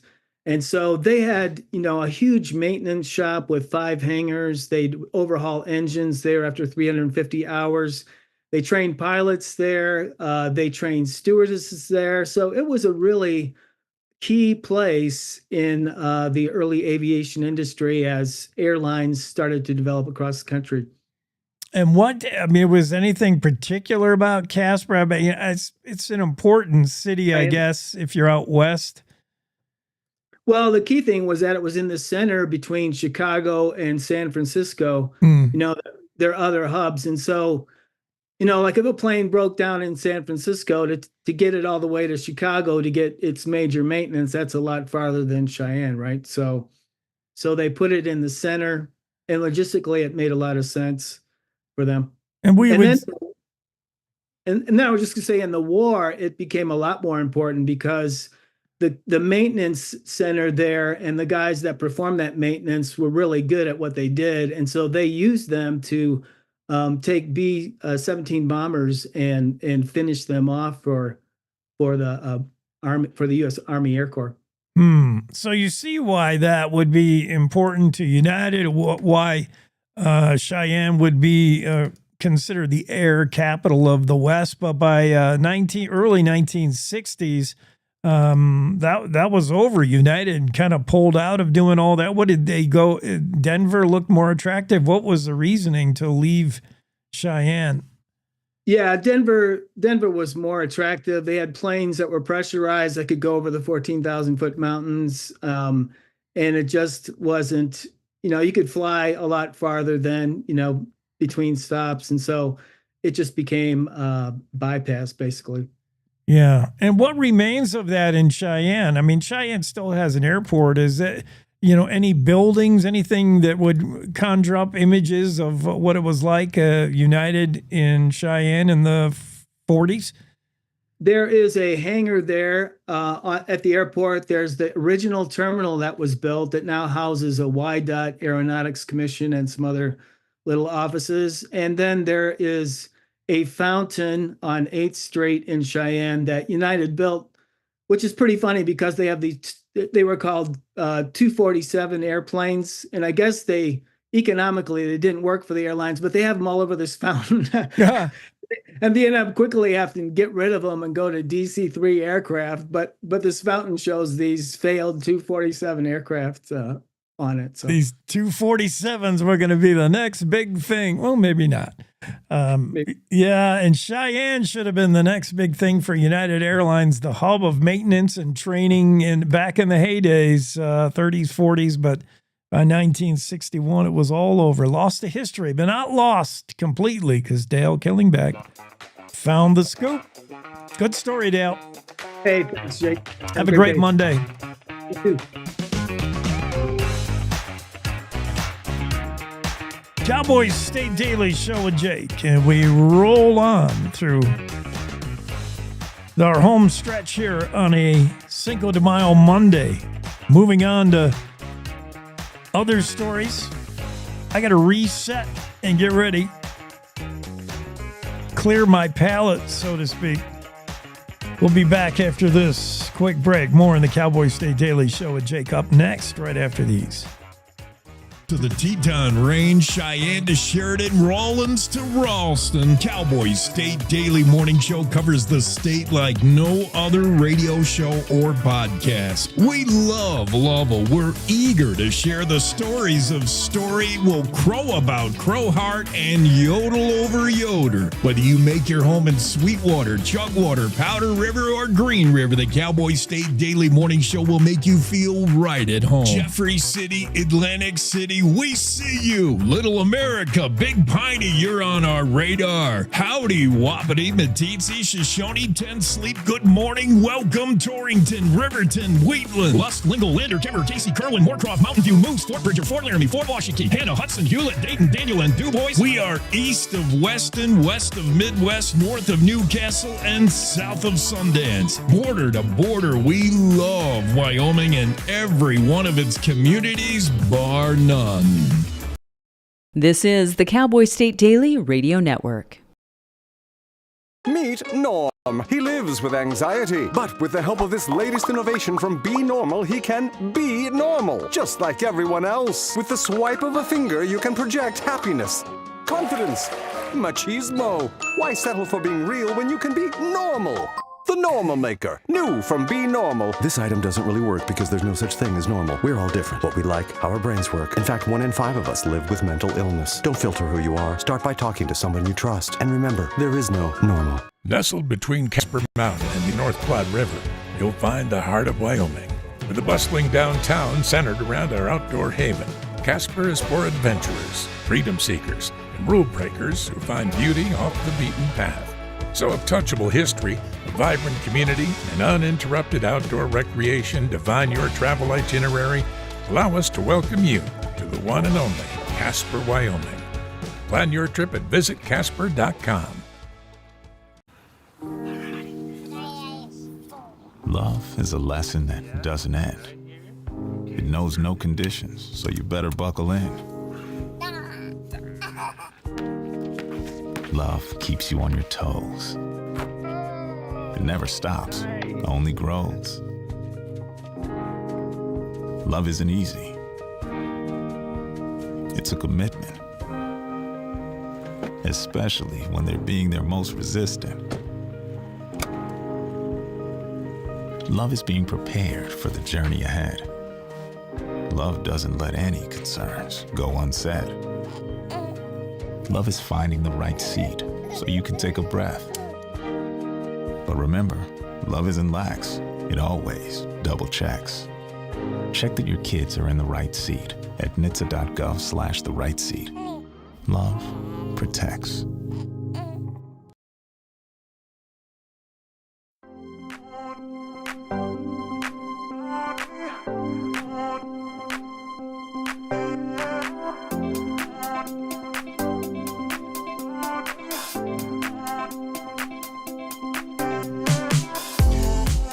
Cowboy State Daily Show with Jake.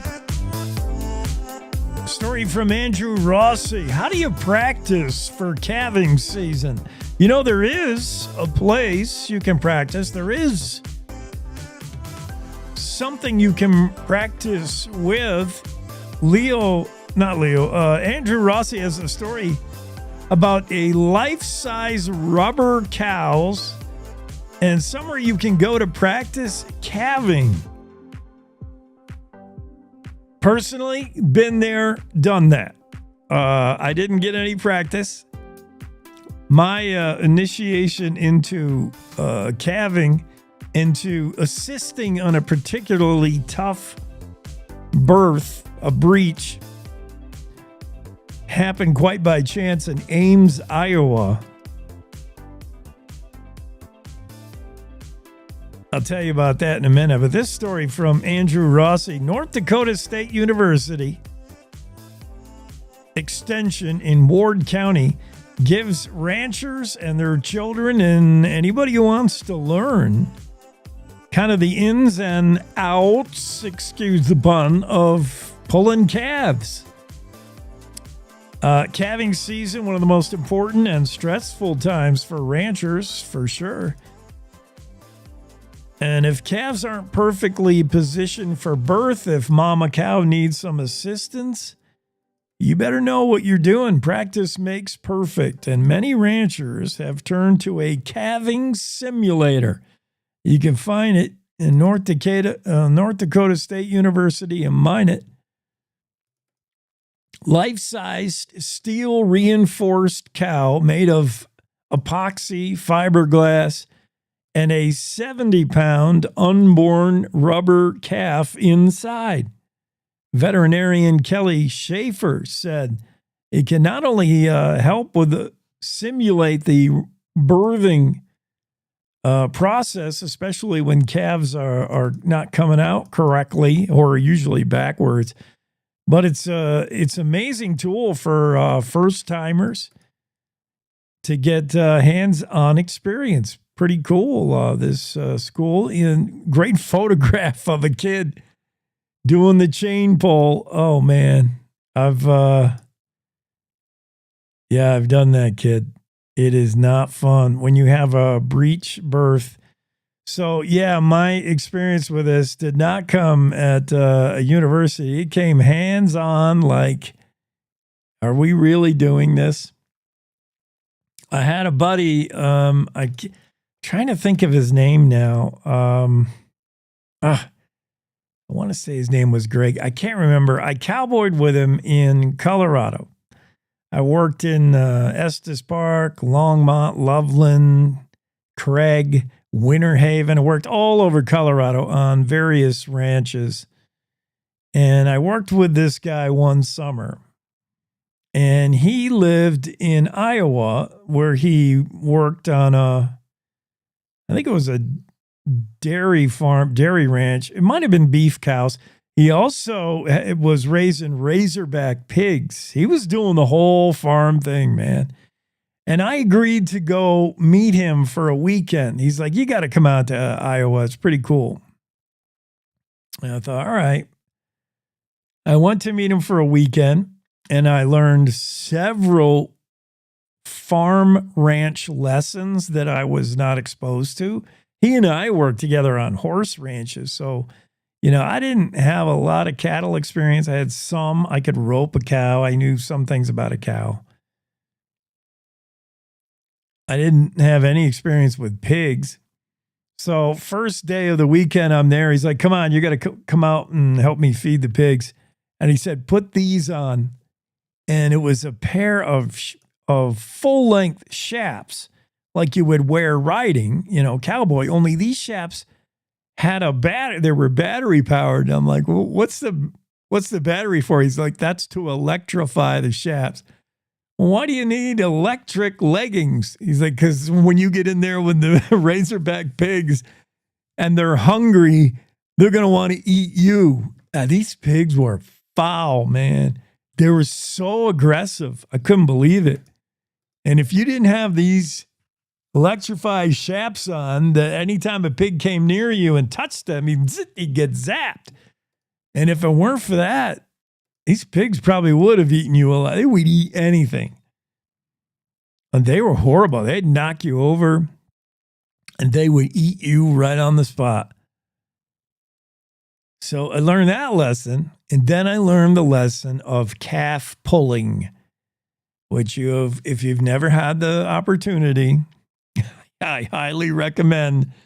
Everybody in America should have to pull a calf at one time or another. Here's how it happened. It's Saturday night. This is the day after my Razorback pig experience. I think, man, we can't get any lower in ranch life. This is why I'm not a rancher. We're getting ready to go out for a night on the town in Ames, Iowa. Whatever a night on the town looks like in Ames, Iowa. And we jump in the pickup.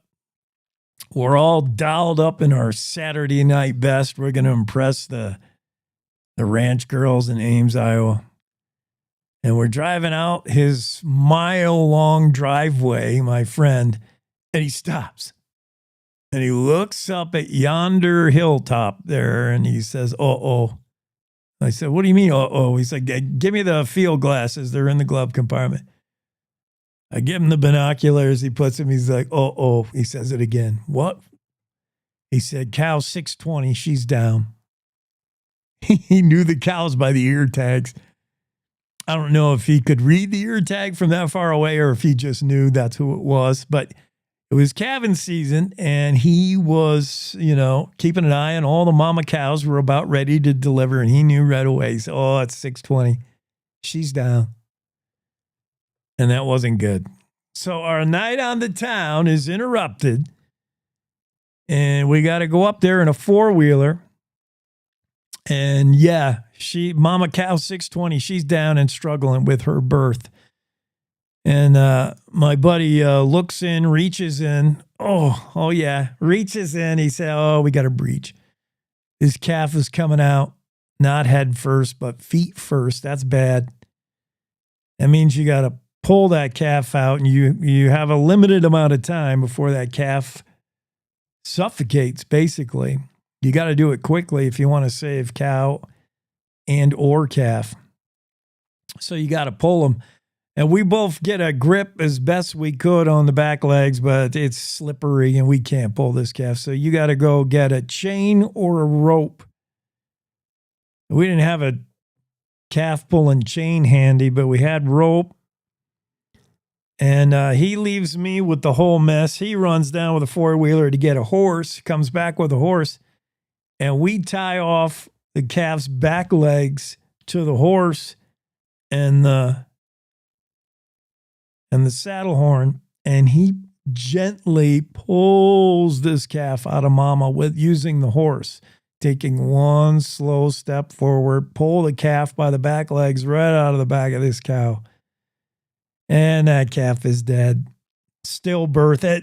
The process didn't kill the calf. The calf was likely dead the whole time. Calf's dead. The mama ended up dying as well later. So the story does not end well, but it's a good reminder why you might want to have some practice at this calf pulling simulator, calving simulator. Pretty neat. What a story from Andrew Rossi. We'll talk to Andrew. I think we got him Wednesday. Talk more about this story. North Dakota State University Extension in Ward County there in Minot. The simulator just helps ranchers, young and old, through the experience of pulling a calf. If especially if you have a difficult birth. Yeah, that's pretty cool. 7 out of 10. Oh, yeah, I see that's getting ratings on how much people enjoyed the authenticity of it. Okay. Leo Wilson's story about the Wyoming Republicans. The state Wyoming Republican Party met over the weekend to do their voting on who was going to be elected into certain roles. We had our eye on the chairman election in particular. And it was Sheridan's Brian Miller who won out to be the new state party chairman over Jackson's Rebecca Bextel. Final vote was 42-32. Leo was there to watch the vote go down. And he said largely along the lines of experience is how Brian Miller got the win. 10-vote win, pretty close. Rebecca Bextel considered, the young upstart of the party, very much Freedom Caucus aligned, and a very successful fundraiser, money raiser. And she came with the endorsement of Representative Harriet Hageman. All that wasn't enough, as it looked like voters within the Republican Party preferred somebody with a little more experience. That somebody turns out to be Brian Miller, who is now the new party chairman. Rebecca Bextel's comment, and she told me the same thing. I saw Rebecca yesterday by chance in Jackson. Saw her out with the family in Grand Teton National Park. And she said, it's probably for the best. She's the fundraising and the campaigning. She's been putting a lot of miles on and was just maybe feeling like losing was a blessing in disguise. She said it's probably for the best. So Brian Miller takes over the party, at least for the next 2 years. He becomes the party chair. Meanwhile, Rebecca Bextel, does she fade out of politics altogether? Knowing her, I can't believe that would be the case for her future. But as of now, taking the loss, she has also resigned her position as revenue chair of the party, where I think she was crucial. She was instrumental in raising funds, although Brian Miller says, hey, I can raise money too. But that story from Leo Wilson. Leo had more to say. He was right there on hand to watch the internal election go down as the state Republican Party now has a new chair. And this is what it sounded like with Leo talking to Wendy. The Wyoming Republican Party has new leadership, electing Sheridan resident Brian Miller to be the new chairman at the party's meeting in Cody on Saturday. Miller beat out Jackson resident Rebecca Bextel by a 42-32 vote. Miller was able to overcome a strong endorsement by U.S. Representative Harriet Hageman, who had spoken highly of Bextel prior to the election.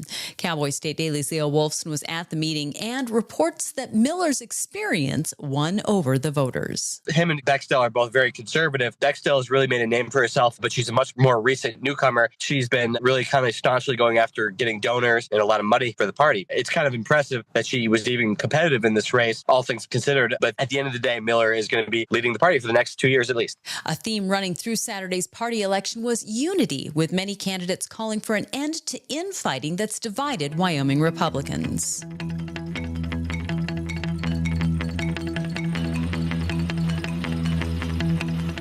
Yeah, infighting, and there's lawsuits over state party and county party. That thing, that whole vote got all kinds of messy leading into it. The vote took place Saturday. And, Rebecca Bextel came up 10 votes short. Brian Miller will be the new chair of the state Republican Party, hopefully leading them into good direction. Scientists were stunned as trail cameras captured a previously thought extinct animal. This happened in the Tibet, in the Himalayas, when trail cams picked up what they thought, no way, scientists said, no way can that be a clouded leopard. It was the native clouded leopard. There's believed to be less than a few thousand left on the planet at all, and weren't known to be in this area of Tibet, in the Himalayas, in particularly, it was Geelong County, I believe. But scientists hoping that wasn't the only one. I wouldn't think it was the only one. I mean, where you find one clouded leopard, you usually find another, right? That's how it got there. But the discovery does suggest there may be more potential clouded leopard habitats in China beyond the 4 currently recognized sites. The clouded leopard, a facing extinction species of big cat, and a trail cam picking up an astonishing view for some scientists. Cynthia Lummis is wholly behind President Trump's notion of banning the penny, of getting rid of the penny. Cynthia Lummis said it is a classic example of waste and the wasteful government spending. You're talking about a coin that hardly anybody uses anymore, and it costs 3 cents to make 1 cent. Nothing about it makes sense, says Cynthia Lummis. She is all behind the notion that the United States should do away with the penny. Trump has often said that. How serious is he going to get about it? Well, Senator Cynthia Lummis of Wyoming hopes that he's serious about it. She announced a bipartisan bill to stop producing pennies, along with New York Democrat Senator Kristen Gillibrand and others. Lummis cited the cost of making pennies, estimated at $3.07 per penny. Oh, wow. That's a lot more. I said 3 cents to make a cent. $3.07 to make 1 penny. She said, I agree with President Trump. The time has come to fully end production of the penny and save American taxpayers money. Now, how would it work, though? In Canada, they did away with the penny. I didn't realize that. Canada's already done that. They did away with the penny. In fact, not only stopped producing, but they actually had a nationwide campaign in Canada to go take everybody's penny. They said, turn your pennies in. And rather quickly got pennies out of circulation in Canada. How would it work in the U.S.? It could be painful, the initial run, because the penny still serves some purpose. There's still some skinflint tippers, for instance, that insist on using pennies to tip their server for breakfast. This story in the Cowboy State Daily by Renee Jean found at least one server at the Diamond Horseshoe Cafe in Cheyenne. And this server said, how is this going to work? We actually do use the penny occasionally in tipping. Kendra Scott is the owner and server at Diamond Horseshoe Cafe. She's wondering what's the world going to look like without a penny. She's saying, let's say your breakfast comes to a total of $6.36. Am I going to take the loss, or am I going to round up to $6.40 and take 4 cents from the customer? She said, how is it going to work? I imagine for, 80-90% of the transactions, people are more than happy to round up or donate the penny, but there are some, they got a tight grip on their pennies. And if there are no more pennies, how is that going to work? Cynthia Lummis said, with $36 trillion in national debt, we have to implement meaningful opportunities to reduce costs. That might mean updating our currency system. And to me, it just makes sense to eliminate the penny, said Senator Cynthia Lummis, who's introduced legislation to do just that, make the penny obsolete. Hey, big congrats to Katie Ledecky. Did you hear this in the sports world? Katie Ledecky broke a 9-year-old world record in the 800-meter freestyle. She's a swimmer, by the way. She is probably the most decorated swimmer in U.S. history. I know we got the Phelps guy, but Katie Ledecky, I can tell you, she couldn't wear all the medals she's won at the same time. It would cause her spinal problems. She has done a lot. The most decorated Olympic athlete in U.S. history, Katie Ledecky, just broke a 9-year-old record in the 800-meter freestyle. You know who set the record back in the day? Katie Ledecky. She broke her own record. That's how successful she has been. That's how long she's been swimming. She set this record back in Rio in 2016. And then finally broke it the other day. Ledecky has, what is she? The 28-year-old has 9 career Olympic golds, 14 total medals, along to go with 21 world champion golds. It's unbelievable career about a swimmer you probably never heard of. All we hear about is Phelps, right? Like Katie Ledecky breaks a 9-year-old record, her own, in the 800-meter freestyle. Congrats, Katie. More stories we got to get to after this quick break. It's the Cowboy State Daily Show with Jake. One final break as we hit the home stretch here on a Cinco de Mayo. Wyoming is the cowboy state. From corner to corner, there are so many stories to be told, and more cowboys and cowgirls are turning to the Cowboy State Daily News team to keep them in touch with what's happening both locally and in other parts of Wyoming. I'm Riley Strand, videographer and production assistant for Cowboy State Daily Video News. We're proud to bring the most important stories to our viewers every day. The stories that start conversations, the stories that make us laugh, the stories that make us think. Our experienced journalists at Cowboy State Daily are crisscrossing the state every day, talking to those who know the news best. Every day, host Wendy Core and I talk to the reporters who are covering the topics, issues, and people that are important to Wyomingites. And in our daily newscast, we bring you those stories. Tune into the Cowboy State Daily Video Newscast every morning, only on CowboyStateDaily.com.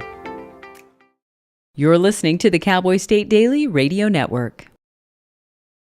Wyoming is a place of unlimited potential, a place that inspires us to dream.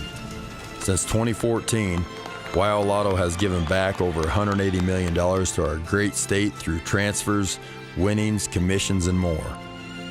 Dollars that have gone directly into your cities, towns, and counties. Dollars that have changed lives and set dreams in motion. Thank you, Wyoming, for a legendary 10 years. We can't wait to dream up what's next.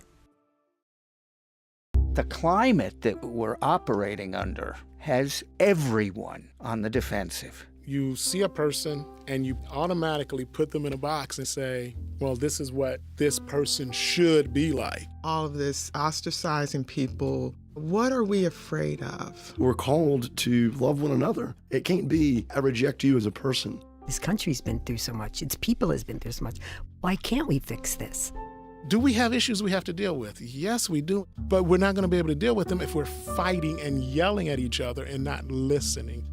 Yeah, she has an accent. Oh gosh, she dressed funny, but we're talking the same thing. Mm-hmm. We're all concerned about our children, concerned about the world we live in. A lot of people wouldn't even think we should be here talking to each other, but I'm sorry, I disagree.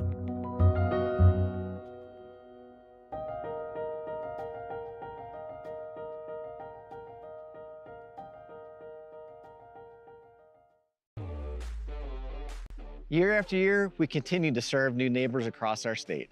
For over 40 years, our trust in wealth management services have grown our roots in Casper. And now we're excited to have offices in 3 Wyoming cities.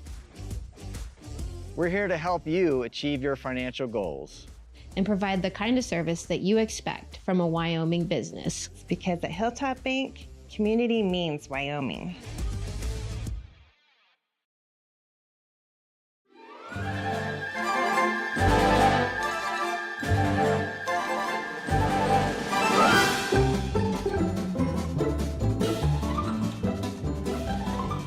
Cowboy State Daily Show with Jake on a Monday, Cinco de Mayo day.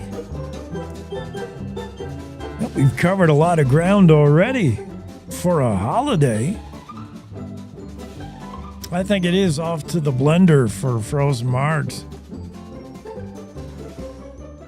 We have a listener chime in on the penny debate, the great penny debate. We thought about banning the penny and just moving on. The nickel is the new penny. According to one listener who shares via our hotline, which, by the way, is always available when you want to join the conversation, provide some feedback. Yeah, shoot us a text anytime. Let us know what you're thinking. 307-999-TALK, 307-999-8255. Join the conversation that way. Put in your 2 cents into the conversation, even if your 2 cents is really more like 8 cents. Or even if your 2 cents, what will be the new phrase? Think of all the phrases we would have to reinvent if there's no more penny. If we do get rid of the penny, as President Trump has stated he wants to do, and as Senator Cynthia Lummis has stated she's initiated legislation toward, what are we going to do with the sayings like penny for your thoughts? We'll have to redo that. Nickel for your thoughts. Penny for your thoughts. There'll be not long from now, there'll be kids who just don't even know what is a penny? What do you mean when you say you're going to hang up the phone? What does hang up mean? Nobody hangs up there. You just punch off, I guess. Yeah, what are kids going to say when you penny for your thoughts? What does that mean? Well, I just thought I'd share my 2 cents. Your 2 cents is now a nickel. I just thought I'd share my nickel with you. The nickel would be used as the penny is now, says one of our listeners. You would just swap, the nickel would be the new penny. The new penny is the nickel. Black is the new orange. A nickel cost, I think we would just go with the nickel now being the lowest form of denomination and round up or down. Although when you're talking about huge volumes of money, transactions that take place, it's such a volume that a penny does add up and make a difference. There'll be a need to still acknowledge there does exist a 1 cent, whether that's digitally or not. But as far as you and I handing money back and forth like coinage, do we really need the penny anymore? I mean, look how far we've taken money with the whole inflation. $100 is the new $20 in many ways, Grandma gives you a birthday card with money stuffed in it. 20 years ago, that was a 20. That was big money for a kid, for a 9-year-old. Oh, look at this, Grandma. She put a 20 in the card. That was big. Today, that 20 is 100. $100 is the new 20, basically. That's the money. That's the bill. That's the currency that's in your birthday card. $100 is used when you really want to splurge, tip big. That's the big gift money, a graduation gift. Birthday, $100 is the new 20. And a nickel is the new penny. And where does that leave the dime? I don't know.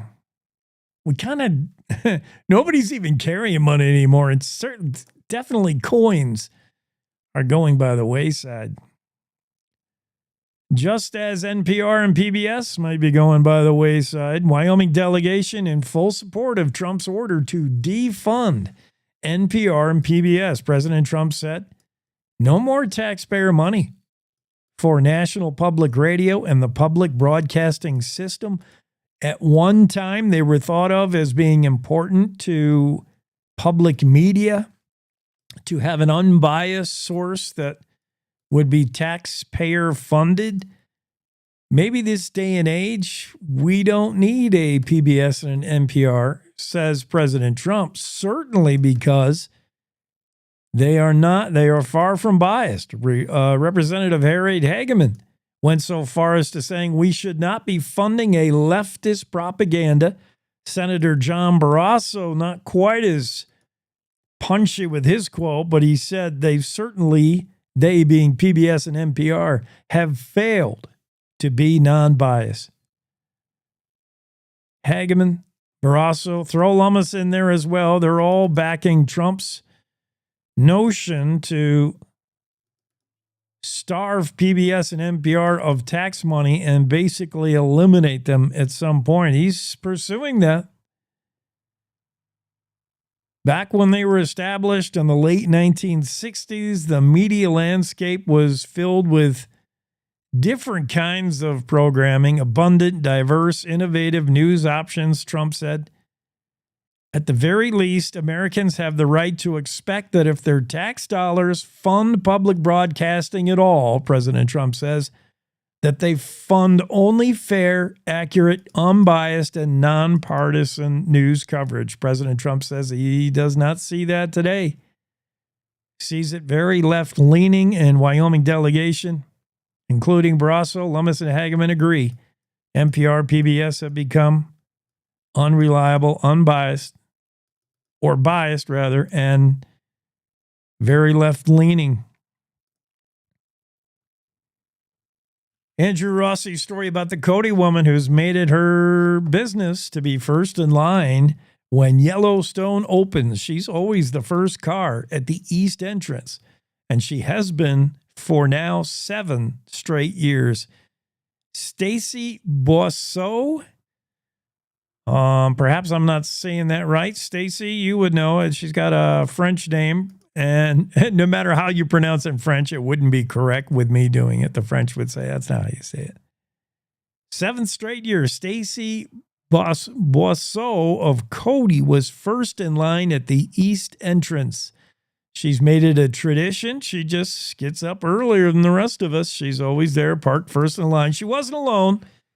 She got to hang out until the gates officially opened at, I think, 8 a.m. It was a balmy 28 degrees at the entrance Friday when Yellowstone National Park opened that east entrance. By 7 a.m., it was 28 degrees. 8 vehicles were lined up in front of the locked barrier, all ready to climb Sylvan Pass and head to Yellowstone Lake via the fishing bridge. Powell photographer Greg Wise was there. I know Greg. I didn't know he was all about getting in early. But no matter what, you can't get there before Stacy Boisseau and her red Compass Jeep. She was parked just feet from the barrier for the 7th consecutive year. She was first. She usually comes with a family or some friend. This year, though, she couldn't talk anybody into going. She had to go alone, but she wasn't alone for long. Her girls are in college, and she couldn't get anybody to join her this year, but she had company, and the company was a park ranger who's gotten used to seeing her. Tanya Matthews, Yellowstone Ranger, and a Cody native, was stationed at the east entrance, and she was happy to see Stacy. She said, man, with all the uncertainty in the world today, I'm glad to see she's still here. I hope she gets to retire at this gate. Oh, that was Stacy saying that about Tanya. Tanya had treats for the dog, and it was all good news. Stacy Boisseau. She's first through Yellowstone at the East Gate. 7 years running now. Pretty impressive. Way to go, Stacy. I was in Grand Teton over the weekend. Beautiful day, beautiful weekend to be out and about in the park for sure. Let's find out what's going on in the Wyoming Game and Fish and get the Game and Fish Minute. It sounds like this. The Game and Fish Commission approves hunt seasons for this fall. That's next on the Wyoming Outdoorsman. I'm Ray Hageman. The Wyoming Game and Fish Commission met in Casper late last month to finalize season setting and regulation changes for final discussion and voted for approval. This follows an almost year-round process of field managers collecting stakeholder input, surveying wildlife populations, holding public meetings, and accepting written comments. The Commission reviewed regulation changes and season-setting recommendations from Game and Fish. The approved changes will take effect for the 2025 hunting season. Significant changes were approved for some hunt areas in the state, including modifications to hunting season dates and regulations. These changes will have an effect on archery season validity as well as regular season dates. The finalized season information now available on the Wyoming Game and Fish Department Hunting and Trapping page and online hunt planner. Hunters who have already applied are encouraged to check the hunt areas they applied for to see if any changes affecting their licenses occurred during the season setting process. Many other less substantial changes were made across the state, including minor season date changes, harvest quotas, changes in limitations, and boundary changes. Hunters, again, are advised to consult the final commission-approved regulations for complete details on all changes. Residents have until June 2nd to modify or withdraw their licenses. Non-residents have until May 8th. The Commission also listened to updates from Game and Fish personnel, including on the State Wildlife Action Plan. The commission voted to approve Game & Fish's proposed list of species with greatest conservation need for the 2027 State Wildlife Action Plan. A full recording of the commission meeting and all past meetings are available online. Tickets for the second annual Wyoming Sportsperson Conservation Forum, hosted by Governor Mark Gordon, alongside the Wyoming Game and Fish Department, are still available. The event is May 21st at the National Museum of Military Vehicles in DuBois. Tickets can be purchased online on the Game and Fish website. It includes lunch for attendees. In-person attendance is encouraged because there's no virtual option for the event. Keynote speakers will include Governor Mark Gordon and Game and Fish Director Angie Bruce. Panels will be composed of Game and Fish experts, Wyoming legislators, and some of the state's preeminent conservation leaders. This has been the Wyoming Outdoorsman. I'm Ray Hageman.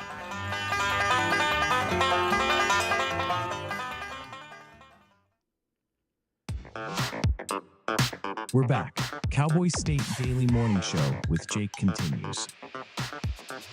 Well, thank you, Ray, for our Wyoming Game and Fish report. And that's just about going to do it for us on a Cinco de Mayo Monday. Don't forget to check out the latest video from Hannah Brock and Riley Strand. Fascinating.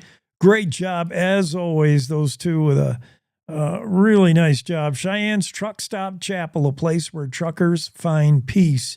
Really well put together video on Cowboy State Daily. Check that out when you get a chance. Cowboy State Daily Show with Jake on a Monday wraps up National Astronaut Day, Cinco de Mayo.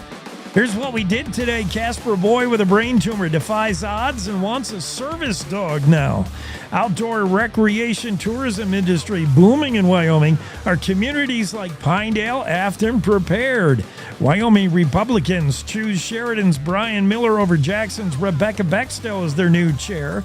And a Sweetwater County Sheriff's deputy will reunite with a high school student later this month as he personally hands the diploma to David Liu, 15 years after he saved the life of the 3-year-old in 2010. These stories and more we covered on the Cowboy State Daily Show. We'll see you again tomorrow. Have a great Monday, y'all.